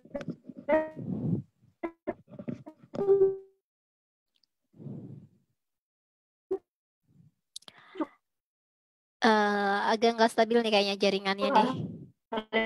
Untuk makan aja, tapi lebih dari itu gitu. Kita ada pengalaman-pengalaman lain yang dikenalkan kayak gitu-gitu sih, Mbak. Makanya kalau orang sini tuh kalau anaknya nggak makan, dibiarin aja. Kan ada kayak gitu sampai ya. Dia lapar dibiarin gitu aja ya. Sampai nanti di jam makan selanjutnya. Iya, sampai dia lapar atau sampai di jam makan nanti minta selanjutnya sendiri gitu. ya. Walaupun Tapi kalau anak umur setahun juga tega sih. Kalau anak umur setahun juga nanti dia lapar minta ASI ya. Iya. Iya, Mbak, itu makanya makanya saya kadang nggak teganya kalau untuk yang ASI tetap diusahakan di ini aja, di istilahnya 1 tahun tuh. Kalau di sini gimana ya, dia proses dia itu sudah bisa dikenalkan lah, diajarin dengan kata lain. Jadi kalau untuk ASI tuh bisa dibatasin, nanti minum ASINya segini gitu, atau mungkin hanya dipakai untuk selingan makanan. Jadi makanan utama tetap dicoba dari makanan gitu. Cuman ya itu tadi, nggak tahu ya, Mbak, cuman saya nggak tahu kalau dari ilmu psikolog gimana, tapi kalau kata health visitor saya dikasih info begitu, bukan hanya sekedar budaya makannya, tapi bahwa itu ada apresiasi kita terhadap rezeki yang ada di sini gitu. Jadi kalau misalnya dia lempar-lempar, ya udah nggak usah direken gitu. Dan terus lama-lama juga dia akan ngerti. Iya. Itu aku punya temen ya, anaknya itu seusia Sabita, ini zaman kita masih anaknya sama-sama kecil. Dia sama sekali nggak makan nasi loh. Sama sekali nggak makan nasi, dia trauma, bahkan lihat nasi itu dia nggak mau gitu, sampai dia SD itu masih nggak mau makan nasi. Karena itu tadi, dulu ketika masih kecil, anaknya nggak mau makan nasi, terus agak dikeras itu sama orang tuanya, dia malah semakin trauma gitu. Dan tuh kebawa sampai dia SD. Bayangkan dari kecil, dari mungkin itu ya, akhirnya PR kita para orang tua ya, bagaimana bisa memasukkan makanan-makanan ini ya. Tapi satu lagi, Mbak, kalau bisa memang anak nggak makan nasi, sebenarnya itu bukan jadi masalah besar sih, karena karbohidrat itu ada di banyak makanan, nggak cuma nasi. Jadi alternatif lainnya bisa dikasih. Kalau misalnya kayak misalnya nih, kalau dia lagi nggak suka nasi, saya kasih mie atau mungkin pasta atau mungkin jagung gitu ya. jagung. Jadi saya kenalin Betul, saya kenalin singkong, saya meskipun di sini ya, jadi tetap aja biar dia tahu tuh singkong itu apa namanya, ketela itu apa. Jadi menurut saya jangan bersedih kalau anaknya nggak makan nasi, ibu-ibu, karena bukan generasi. Iya, Jangan nasi. disamain lah sama kita kayak suami saya, yang suami saya kan kalau nggak makan nasi kayak nggak makan gitu. kalau bisa itu dibenarkan lah untuk mindset Iya. itu gitu. Padahal sebenarnya karbohidrat banyak. Iya, iya, iya, iya, itu aku Bisa lakukan dicoba. dulu. Cuman ini kendalanya Bu Miftah ini karena ini ya, anaknya nggak cuma makan Muntah nasi ya. nggak maunya, cemilan juga nggak mau, kue juga nggak mau. Ya, kita Jadi doakan juga mungkin ya, perlu mudah-mudahan ada, bisa. iya amin, perlu ada ini sih treatment khusus atau mungkin dia trauma atau apa kan bisa jadi Iya, kalau kayak gitu ya Mbak. iya, iya, bisa jadi. Oke, Bunda Miftah, udah kita ke pertanyaan terakhir nih. Ini jam berapa? Masih aman ya? Padahal kita awalnya cuman sampai jam berapa? 1 jam. 8:30 ya? Iya. Itu jam Iya, berapa gitu. sih Mbak di sana Mbak? Sekarang di Tiga sini jam tambah 9. jam 9 ya. Di sana jam berapa sekarang? 3 sore. Jam 3 sore. Iya. Bisa aman ya? Aman-aman. Sama bapaknya nggak tahu ngapain tuh. Pertanyaan terakhir nih. Anak saya dari Bunda Lutfi di Bekasi. Anak saya sekarang usianya hampir 7 tahun. Alergi dari kecil ketahuan seperti timbul gatal kulit kering. Semakin besar malah semakin bertambah parah efek alerginya sekarang. BB, TB termasuk kecil menurut usia. BB-nya 19 kilo. Usia 17 tahun. 17 tahun. Usia 7 tahun. 7 tahun. Makannya memang nggak terlalu banyak, tapi saya berusaha ngasih makan 3 kali. Bagaimana baiknya yang saya lakukan, Bu? Ada hubungannya nggak alerginya dengan badan kecilnya? Oke. Jadi yang pertama apa namanya terkait alergi. Kalau saya lihat dari ciri-cirinya tadi kan efeknya ke kulit ya. Mm-mm. Kalau misalnya efeknya ke kulit itu lebih baik cari opsi untuk salep. Jadi salep atau lotion karena kebanyakan alergi yang berhubungan dengan kulit itu dia akan makin parah ketika memang kulitnya makin kering gitu. Jadi memang diobati dulu untuk ininya istilahnya ya untuk biar nggak kering lah karena biasanya anak kalau gatal-gatal tuh kan nggak nyaman ya Mbak. Kalau misalnya nggak nyaman tuh akan berpengaruh di banyak hal sebenarnya entah itu dia nggak doyan makan atau mungkin efek moodnya nggak bagus untuk belajarnya juga mungkin kurang optimal gitu kan. Jadi kalau menurut saya difokusin dulu untuk mencari solusi di kulitnya dari antisipasi kulitnya dulu gitu supaya dianya juga nyaman dan nggak takut gitu misalnya untuk makannya nanti saya gatel nih gitu kayak gitu itu kan juga apalagi udah umur 7 tahun kan dia udah bisa ini ya diajak ngobrol dan lain sebagainya. Terus kalau untuk makanan sedikit nggak apa-apa, tapi kalau bisa menurut saya kasih yang memberikan energi yang besar dalam satu kali hap gitu misalnya. Jadi dia makannya mungkin sedikit tapi let's say kita kasih untuk anak-anak ya, misalnya kita kasih makanan berbau santan misalnya. Itu kan santan kan lumayan nih untuk secara kalorinya juga bagus. Kalau misalnya mau yang agak gampang-gampang mungkin bisa apa namanya? Kalau di sini ya, kalau anak saya kalau misalnya lagi nggak doyan makan dan dia butuh booster energi, saya kasih makanan bersantan sama nasi atau itu pasta yang ada kejunya. Jadi biasanya kalau kita masak pasta kan kayak Bais jualan kan ada susu, ada keju, itu kan udah nyampur jadi satu. Itu kan energinya tinggi nih untuk sekali konsumsi. Jadi itu sangat cocok misalnya untuk yang anak-anak yang memang agak susah untuk ini makannya banyak gitu ya. Jadi sekali hap langsung tinggi. Terus sediakan cemilan biasanya. Jadi kan orang-orang taunya makan cuma 3 kali, sementara pemenuhan nutrisi kita tuh kalau cuma 3 kali doang tuh kurang gitu. Jadi harus diselingi dengan 2 kali cemilan. Kalau misalnya cemilan buat anak-anak, kalau dia masih mau buah, kasih buah yang banyak. Tapi kalau misalnya enggak, kasih makanan-makanan yang berhubungan sama buah juga sih. Misalnya kayak saya paling senang kalau untuk anak-anak ya Mbak, ini bukan buat ibunya. Kalau misalnya buat anak-anak, saya senang ngasih ide untuk jajanan pasar.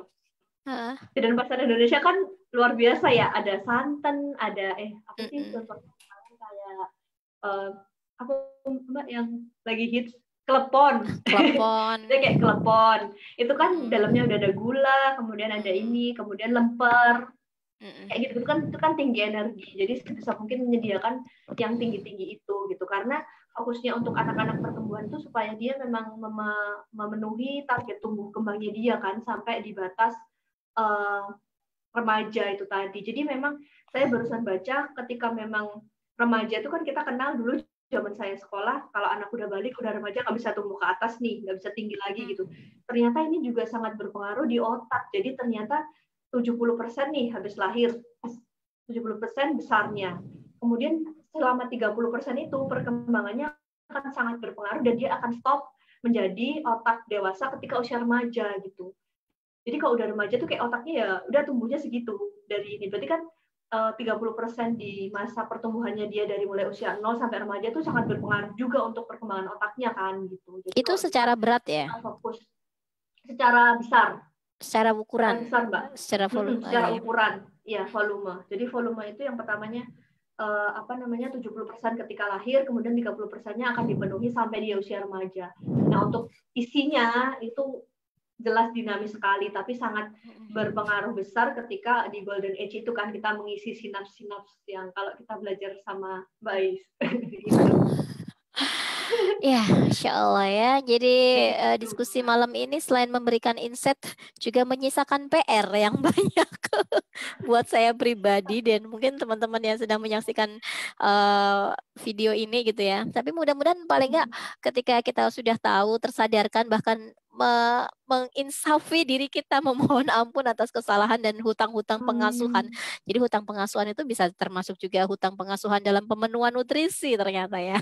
Apalagi kalau anak-anak yang udah mulai beranjak remaja gitu ya, maka ini harus segera dituntaskan ya hutang-hutang pengasuhan ini. Kayaknya udah semua pertanyaan terjawab di Surabaya jam 9:10. Ada ini closing statement mungkin yang bisa disampaikan kepada teman-teman yang menyaksikan. Kalau dari segi gizi ya, mungkin saya ambil ini aja deh, pesannya pemerintah gitu. Jadi kalau bisa dari kita sekarang nih, misalnya mau menyiapkan buah hati kita untuk nanti dia akan tumbuh atau punya anak, atau mungkin kita sendiri nih, misalnya masih kayak Mbak Ais dan saya kan mungkin masih bisa nambah anak lagi gitu ya. Itu kalau bisa memang 1000 hari pertama kelahiran itu dari seorang manusia gitu ya, titipan Allah, kita tuh benar-benar dijaga gitu. Dan 1000 hari pertama itu dimulai dari mana? Yaitu dari ketika hamil sampai nanti di 2 tahun pertama itu benar-benar dioptimalkan gitu untuk tumbuh kembangnya. Jadi kalau bisa itu sih menjaga kita sih sebagai orang tua. Saya sendiri juga mengingat-ingat diri saya sendiri gitu ya. Kalau bisa konsumsinya yang bagus, karena nanti itu akan berpengaruh besar di pertumbuhan anak kita, apalagi nanti dia menjadi besar dan sebagainya. Dan yang paling penting karena kita dicontoh oleh anak-anak kita gitu. Itu sih Mbak. Semoga bermanfaat ya Mbak. Mohon maaf. Bermanfaat banget. Ya Allah. Salah-salah. Ini akhirnya aku jadi kepikiran begini ya. Sebenarnya itu pikiran lama ya. Loh, Kak, jadi ditutup dong ini curhat. Gak jadi apa-apa, Mbak. Di rumah sakit haji itu kan ada ini ya, ada poli gizi kadang-kadang ya. Kita lihatnya poli gizi. Aku kadang-kadang sempat berpikir gini loh. Anakku tuh misalnya nggak sakit misalnya ya, tidak ada keluhan spesifik. Artinya kita memang perlu nggak sih untuk datang ke ahli gizi untuk bercerita mungkin tentang tumbuh kembang anak kita, sama seperti kita ke dokter gigi, walaupun nggak sakit, nggak bolong, nggak ada keluhan, 6 bulan sekali tuh datang ke dokter gigi. Nah ini kita perlu nggak datang punya waktu tertentu untuk ke ahli gizi walaupun nggak ada keluhan apapun gitu, misalnya dalam pengamatan kita sebagai orang tua? Ya, menurut saya penting sih Mbak. Makanya itu saya pengen, ini cita-cita saya ya Mbak, semoga aja mungkin bisa tercapai, nggak tahu kapan. Tapi dengan dulu adanya, ya diaminin dulu. Dengan adanya saya tinggal di sini, kemudian pemerintah memberikan ini bukan cara sih, kayak kewajiban. Sebenarnya itu nggak wajib juga sih, tapi kita selalu dikirimin surat nih sama pemerintah nih, jadinya mau nggak mau kayak kita berinisiatif untuk datang.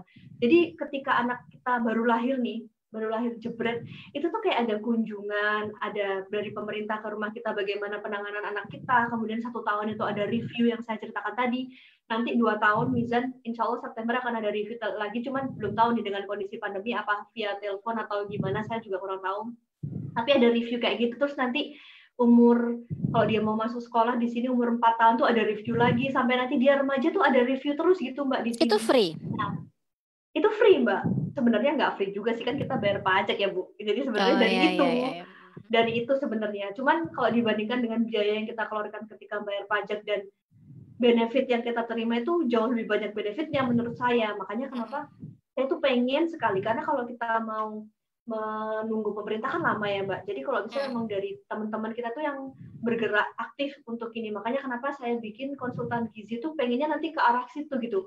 Mau nih kita mau nge-review nih anak-anak yang kayak gitu tuh bagaimana, terutama terus kemudian untuk ibu-ibu hamil nih yang anak pertama terutama. Anak pertama kemudian belum ada pengalaman apa-apa, baru hamil pertama, itu bagaimana supaya kita tuh tetap mendampingi tapi dengan cara yang enak gitu kan. Karena kalau misalnya istilahnya gini, saya pernah juga nih praktek di puskesmas atau mungkin di rumah sakit gitu ya. Kalau misalnya praktek di sana kan kebanyakan memang kita kerja ya kita melakukan karena memang itu pekerjaan kita gitu kan. Sementara kalau dari teman-teman yang saya kumpulkan ini memang kita melakukan karena kita senang gitu loh, karena kita pengen nih ibu-ibu tuh melek, pengen nih anak-anak di sini tuh anak-anak Indonesia tuh lebih pintar lagi, lebih tercukupi lagi gizinya gitu. Nah, sementara kalau memang ibu-ibunya sudah melek dan mau, boleh silahkan misalnya menghubungi ahli gizi, menghubungi dokter anak untuk perkembangannya, menghubungi pokoknya terkait ini ya, review dan on the track nggak sih si anak ini secara kebutuhan gizinya, secara pertumbuhannya gitu. Itu karena memang ya gitu namanya manusia kan pasti dalamnya beda-beda ya Mbak. Terus selain ke rumah sakit dan puskesmas, sebenarnya sekarang sudah mulai banyak nih bermunculan kalau saya bilang mungkin platform dari ahli gizi seluruh Indonesia yang memang bisa nih memberikan konsultasi seperti itu. Walaupun memang menurut saya lebih enak kalau ketemu langsung. Karena kalau anak seusia Sabita sama Farisa itu lebih enak kalau kita asesmennya langsung ketemu, Mbak. Jadi misalnya dia senangnya makan apa, gimana kan lebih enak ya daripada biasanya kan anak-anak tuh lebih mendengarkan kalau dia bukan dari orang tuanya, mungkin bosen kali ya dari orang tuanya. Betul. Jadi menurut saya nggak apa-apa Mbak, datang aja. Aku tuh sempat sampai bayangin, misalnya aku udah masuk tuh ya ke poli gizi, terus aku kata takon opo, ngomong opo, terus sampai sudah pernah terbayang. Tapi saya nggak tahu ya, mungkin nanti teman-teman saya yang ahli gizi rumah sakit atau ahli gizi puskesmas bisa update. Tapi kalau selama saya dulu kuliah, memang kalau di poli gizi itu kebanyakan konsulnya lebih ke penyakit Mbak. Jadi misalnya diet untuk penyakit hipertensi gitu ya. Kalau untuk yang tumbuh kembang anak, kalau tumbuh kembang anak dia akan spesifik ke anak-anak yang memang kurang gizi. Jadi misalnya ada masalah nih, kalau ke anak-anak yang kurang gizi baru dia akan dialihkan ke rumah sakit. Tapi kalau untuk yang nggak ada apa-apa nih gitu, nah itu masih belum tahu apakah sudah ada belum yang modelnya kayak begitu di ntar salah kamar lagi. Makanya aku membayangkan, aku kata takon opo iki. Iya benar, nanti nggak ngerti ya. Dia nggak tahu anak saya sakit apa. Ya kan sebenarnya kalau sekarang tuh ibu-ibu tuh sekarang lebih banyak ini Mbak. Anaknya nggak sakit tapi dia mau ke dokter, tapi yang bagian tumbuh kembang itu akan berbeda. Tapi rata-rata balita sih yang kelihatan ya. Tapi kalau untuk usia Sabita sama Farisa tuh seru juga kalau misalnya kita bisa menggali dan bisa memperbaiki pola makan lah istilahnya gitu ya untuk anak-anak remaja gitu. Atau nanti mungkin bisa dijabri kali ya rekomendasi aku harus menghubungi siapa gitu misalnya nggak di rumah sakit untuk bawa Sabita dan Farisa. Atau mungkin bisa diceritakan dikit nggak tentang konsultasi gizi.id nih. Siapa tahu teman-teman yang menyaksikan ini bisa dapat sesuatu yang berharga nih dari akun ini gitu. Jadi Insya Allah kita menyampaikan informasinya. Tapi itu tadi idenya keren banget loh, Masya Allah. Coba ya, aku malah terpikir kayak gini tuh misalnya kayak yang ada apa tadi istilahnya di Inggris tadi review itu ya, review tadi ya. Assessment sebutannya ya, 1 year assessment gitu-gitu. Itu misalnya kalau konsultasi gizi ID itu kita jadi member, misalnya kita berbayar berapa gitu tahun gitu ya, misalnya bayar tahun, tapi kemudian bahkan kita mungkin diingatkan, Bu Ais ini itkon gimana perkembangannya, apakah sudah tercukupi HB-nya, itu bisa nggak sih? Ya nanti rencananya kita akan ke situ. Tak doakan mudah-mudahan lancar ya, nanti aku daftar jadi member lah. Oh amin. Insya Allah. Cuma itu jangka panjang ya Mbak, maksudnya gimana namanya ini kan harus mulai dari awal-awal gitu. Tapi untuk saat ini yang kita sediakan adalah informasi-informasi, dan memang jika memang ada konsultasi kita sudah sediakan nih teman-teman yang memang dia dietitian. Jadi kan ahli gizi dan dietitian di Indonesia tuh berbeda. Kalau ahli gizi kayak saya tuh lulusan S1 aja, tapi sementara kalau dietitian tuh dia mengambil pendidikan lanjutan. Kayak di dokter tuh kan ada sarjana kedokteran, kemudian dia koas Dokter. baru dokter. Nah, kalau di ahli gizi juga, jadi ahli gizi itu S1 lulus ahli gizi, kemudian dia mengambil pendidikan khusus, dia akan menjadi dietitian. Nah, kita juga ada timnya yang khusus untuk di situ gitu. Nah, rencananya kami akan buat nih dalam 1 bulan, mungkin sekitar 1-3 hari kita akan buat konsultasi gratis. Kalau misalnya sisanya kita akan charge gitu. Tapi untuk saat ini itu kita menyediakan informasi yang insya Allah itu bisa dipertanggungjawabkan gitu. Karena memang semuanya teman-teman dari tim kami semuanya backgroundnya dari ahli gizi dan dengan spesifikasi masing-masing. Jadi ada yang S2 pendidikannya yang lanjut tuh banyak gitu. Ada yang lulusan dari Belanda, ada yang dari IPB, ada yang dari Seameo, UI gitu. Nah, untuk dalam waktu dekat nih Mbak, aku mau ada acara nih, aku mau promosi boleh ya? Yuk, boleh. Karena ini pasti bermanfaat Boleh, kan? banget ya. Dan apa ya, ya, kayaknya trennya juga masih tanggal... jarang ya masyarakat itu ya untuk aware sama gizi sendiri loh ya. Iya Mbak, benar. Jadi memang harus di ini. Dan memang kenapa sekarang tuh gimana ya? Karena kalau ini mau bahas di teman-teman peneliti ya Mbak, peneliti dari kantor saya yang Safika itu memang karena budaya literasinya orang itu sangat rendah kan di Indonesia. Budaya literasi membaca kan sangat rendah. Jadi mau nggak mau si orang-orang yang ada di balik layar tuh harus kayak memodifikasi gimana caranya supaya dilihat nih sama orang-orang masyarakat gitu. Betul. Nah, cara itu yang harus diulik-ulik dulu loh. Jadi makanya kenapa sekarang orang pintar doang nggak cukup gitu kan jadinya Mbak.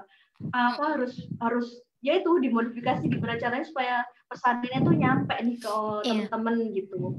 Nah, dalam waktu dekat nanti tanggal 1 sampai 7 Agustus ini kan ada Pekan ASI Dunia sebutannya. Nah, dari kami tuh ada acara namanya Parade ASI dari konsultan gizi.id. Parade ASI nanti itu ada 5 kegiatan.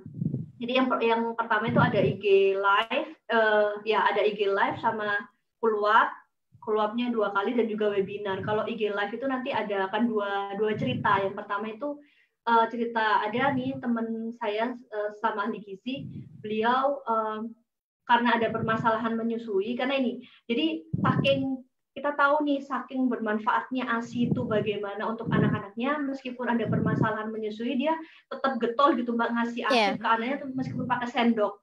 Jadi dia tuh pokoknya gimana caranya anak saya tetap ASI nih sampai 2 tahun gitu kan, karena tahu manfaatnya. Jadi dia mengusahakan sebanyak cara untuk ini meskipun sudah ke konselor ASI dan sebagainya. Nanti dia akan cerita.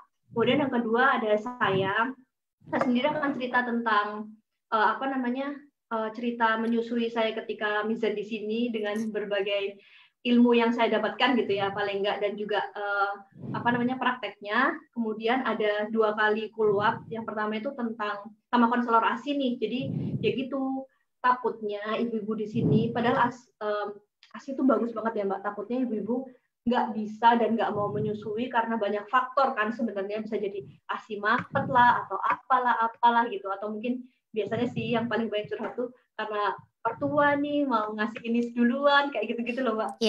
Sering kan ada masalah-masalah kayak gitu. Nah itu nanti akan dibahas sama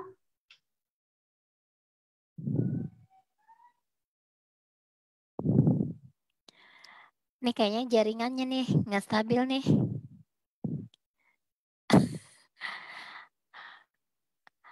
Tes.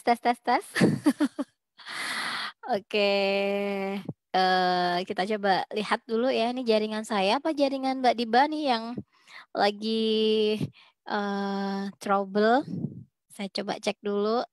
Jadi teman-teman begitu ya, Mbak Adiba ini adalah salah satu penggerak di konsultasi gizi.id, dan besok tanggal 1 sampai tanggal 7 akan ada sebuah persembahan spesial dari konsultasi gizi.id untuk Pekan ASI.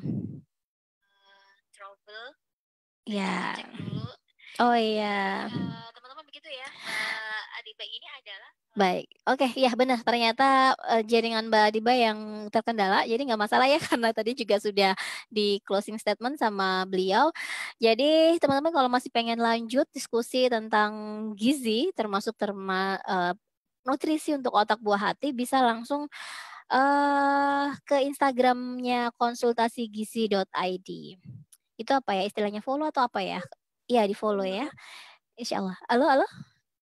Dipotong ya? Oh, iya. Dah, Maaf. selamat datang kembali. Ya itu tadi. Tapi udah Dio bilang tadi sama Bayu. Iya, iya. Iya. Informasinya itu. Kayak gitu ya. Berarti jangan lupa teman-teman kalau misalnya masih ada yang butuh untuk menambah wawasan sekaligus bisa apa ya, menjadikan ini sebagai sebuah gerakan baru gitu ya. Jadi berharapnya itu kalau kita ikut seminar-seminar, acara-acara yang kayak gini, bukan sekedar mendapatkan wawasan, bukan sekedar termotivasi, tapi lebih dari itu kita tuh bisa bergerak gitu ya, segera praktek. Insya Allah itu Mbak Adiba, makasih banyak ya, Masya Allah. Bermanfaat ya, saya juga Jazakallah terima kasih banyak Mbak khair. Aduh, nih apa ya, hikmahnya pandemi itu akhirnya punya ide untuk bikin kayak gini loh. Padahal dulu Iya, sebelum Masya Allah pandemi ya Mbak. sebenarnya kita bisa aja kan bikin kayak gini. Diriku Iya, di iya betul. Surabaya, nanti di Inggris sana, terus kita live gini kan bisa aja. Tapi baru kepikiran juga ketika di masa pandemi. Ini salah satu hikmah yang patut kita Betul. syukuri. Insya Iya betul. Allah. Jazakumullah khair Semoga ya. bermanfaat ya Mbak. Insya Allah bermanfaat banget. Ini aku tadi secara pribadi sudah ketampol bolak-balik dan ini tadi sambil duduk sambil nyatet-nyatet gitu ya. Yang PR langsung tak lingkarin ya. Karena gimana pun juga ya kita akan dipertanggungjawabkan kelak nanti di hadapan Allah sebagai orang tua. Maka kalau saya pribadi saya masih merasa punya hutang pengasuhan terutama dalam proses pengawalan nutrisi untuk anak-anak saya dan mudah-mudahan ini menjadi momentum buat saya dan suami serta keluarga untuk bisa memiliki pola hidup yang lebih sehat, bukan sekedar agar mereka jadi lebih pintar, bukan gitu. Tapi agar mendapatkan kemanfaatan kebaikan di fase berikutnya baik di dunia maupun di akhirat. Insya Allah kayak gitu ya. Amin, amin ya Allah. Oke, Ya. salam ya buat Terima kasih banyak, suami, Mbak. salam juga buat Mizan. Ya. Makasih udah Ya. kooperatif. Alhamdulillah. Baik, Terima kasih alhamdulillah. banyak. Ya, makasih juga. Salam buat semuanya. Oke, teman-teman semuanya, terima kasih sudah menyaksikan tayangan ini. Sekali lagi, insya Allah teman-teman jika terlambat mengikuti ataupun pengen mengajak saudara, teman, kerabat untuk bisa mendengarkan edukasi yang luar biasa ini, bisa langsung lihat juga ya di Facebook saya, karena video ini insya Allah nggak akan dihapus. Tidak harus berteman untuk bisa melihat Facebook ini, cukup di-follow sama kemudian disaksikan. Insya Allah itu di-share sebanyak-banyaknya karena ini tadi yang share sampai sekarang ada 10 kali Mbak Diba. Mudah-mudahan nanti ya semakin banyak yang nge-share, semakin banyak yang ikut menyaksikan dan semakin banyak yang bisa mendapatkan manfaat. Mudah-mudahan jadi jariah yang terus mengalir melewati batas usia. Amin, ya Allah. Insya Allah itu kita akhiri pertemuan kita malam ini. Sampai ketemu di Tanya Suka-Suka episode 7 minggu depan. Insya Allah hari Kamis. Bocorannya saya akan bawa narasumber teman saya dari Sangatta. Beliau akan ngajak ngobrol bagaimana melihat kepribadian anak-anak kita dari golongan darah. Waduh, gimana itu? Ya, beliau salah satu lisensi dari Jepang. Ya, insya Allah nanti kita akan kupas minggu depan ditanya suka-suka episode 7. Makasih, sampai ketemu di lain kesempatan. Jaga kesehatan, jaga iman dan imun. Assalamualaikum warahmatullahi wabarakatuh. Selamat malam semuanya. Makasih Mbak Diba. Sami, Mbak Is, terima kasih banyak. Semoga sehat-sehat semuanya. Amin. Salam ya buat semua. Boleh bisa langsung live, nggak apa-apa. Ya.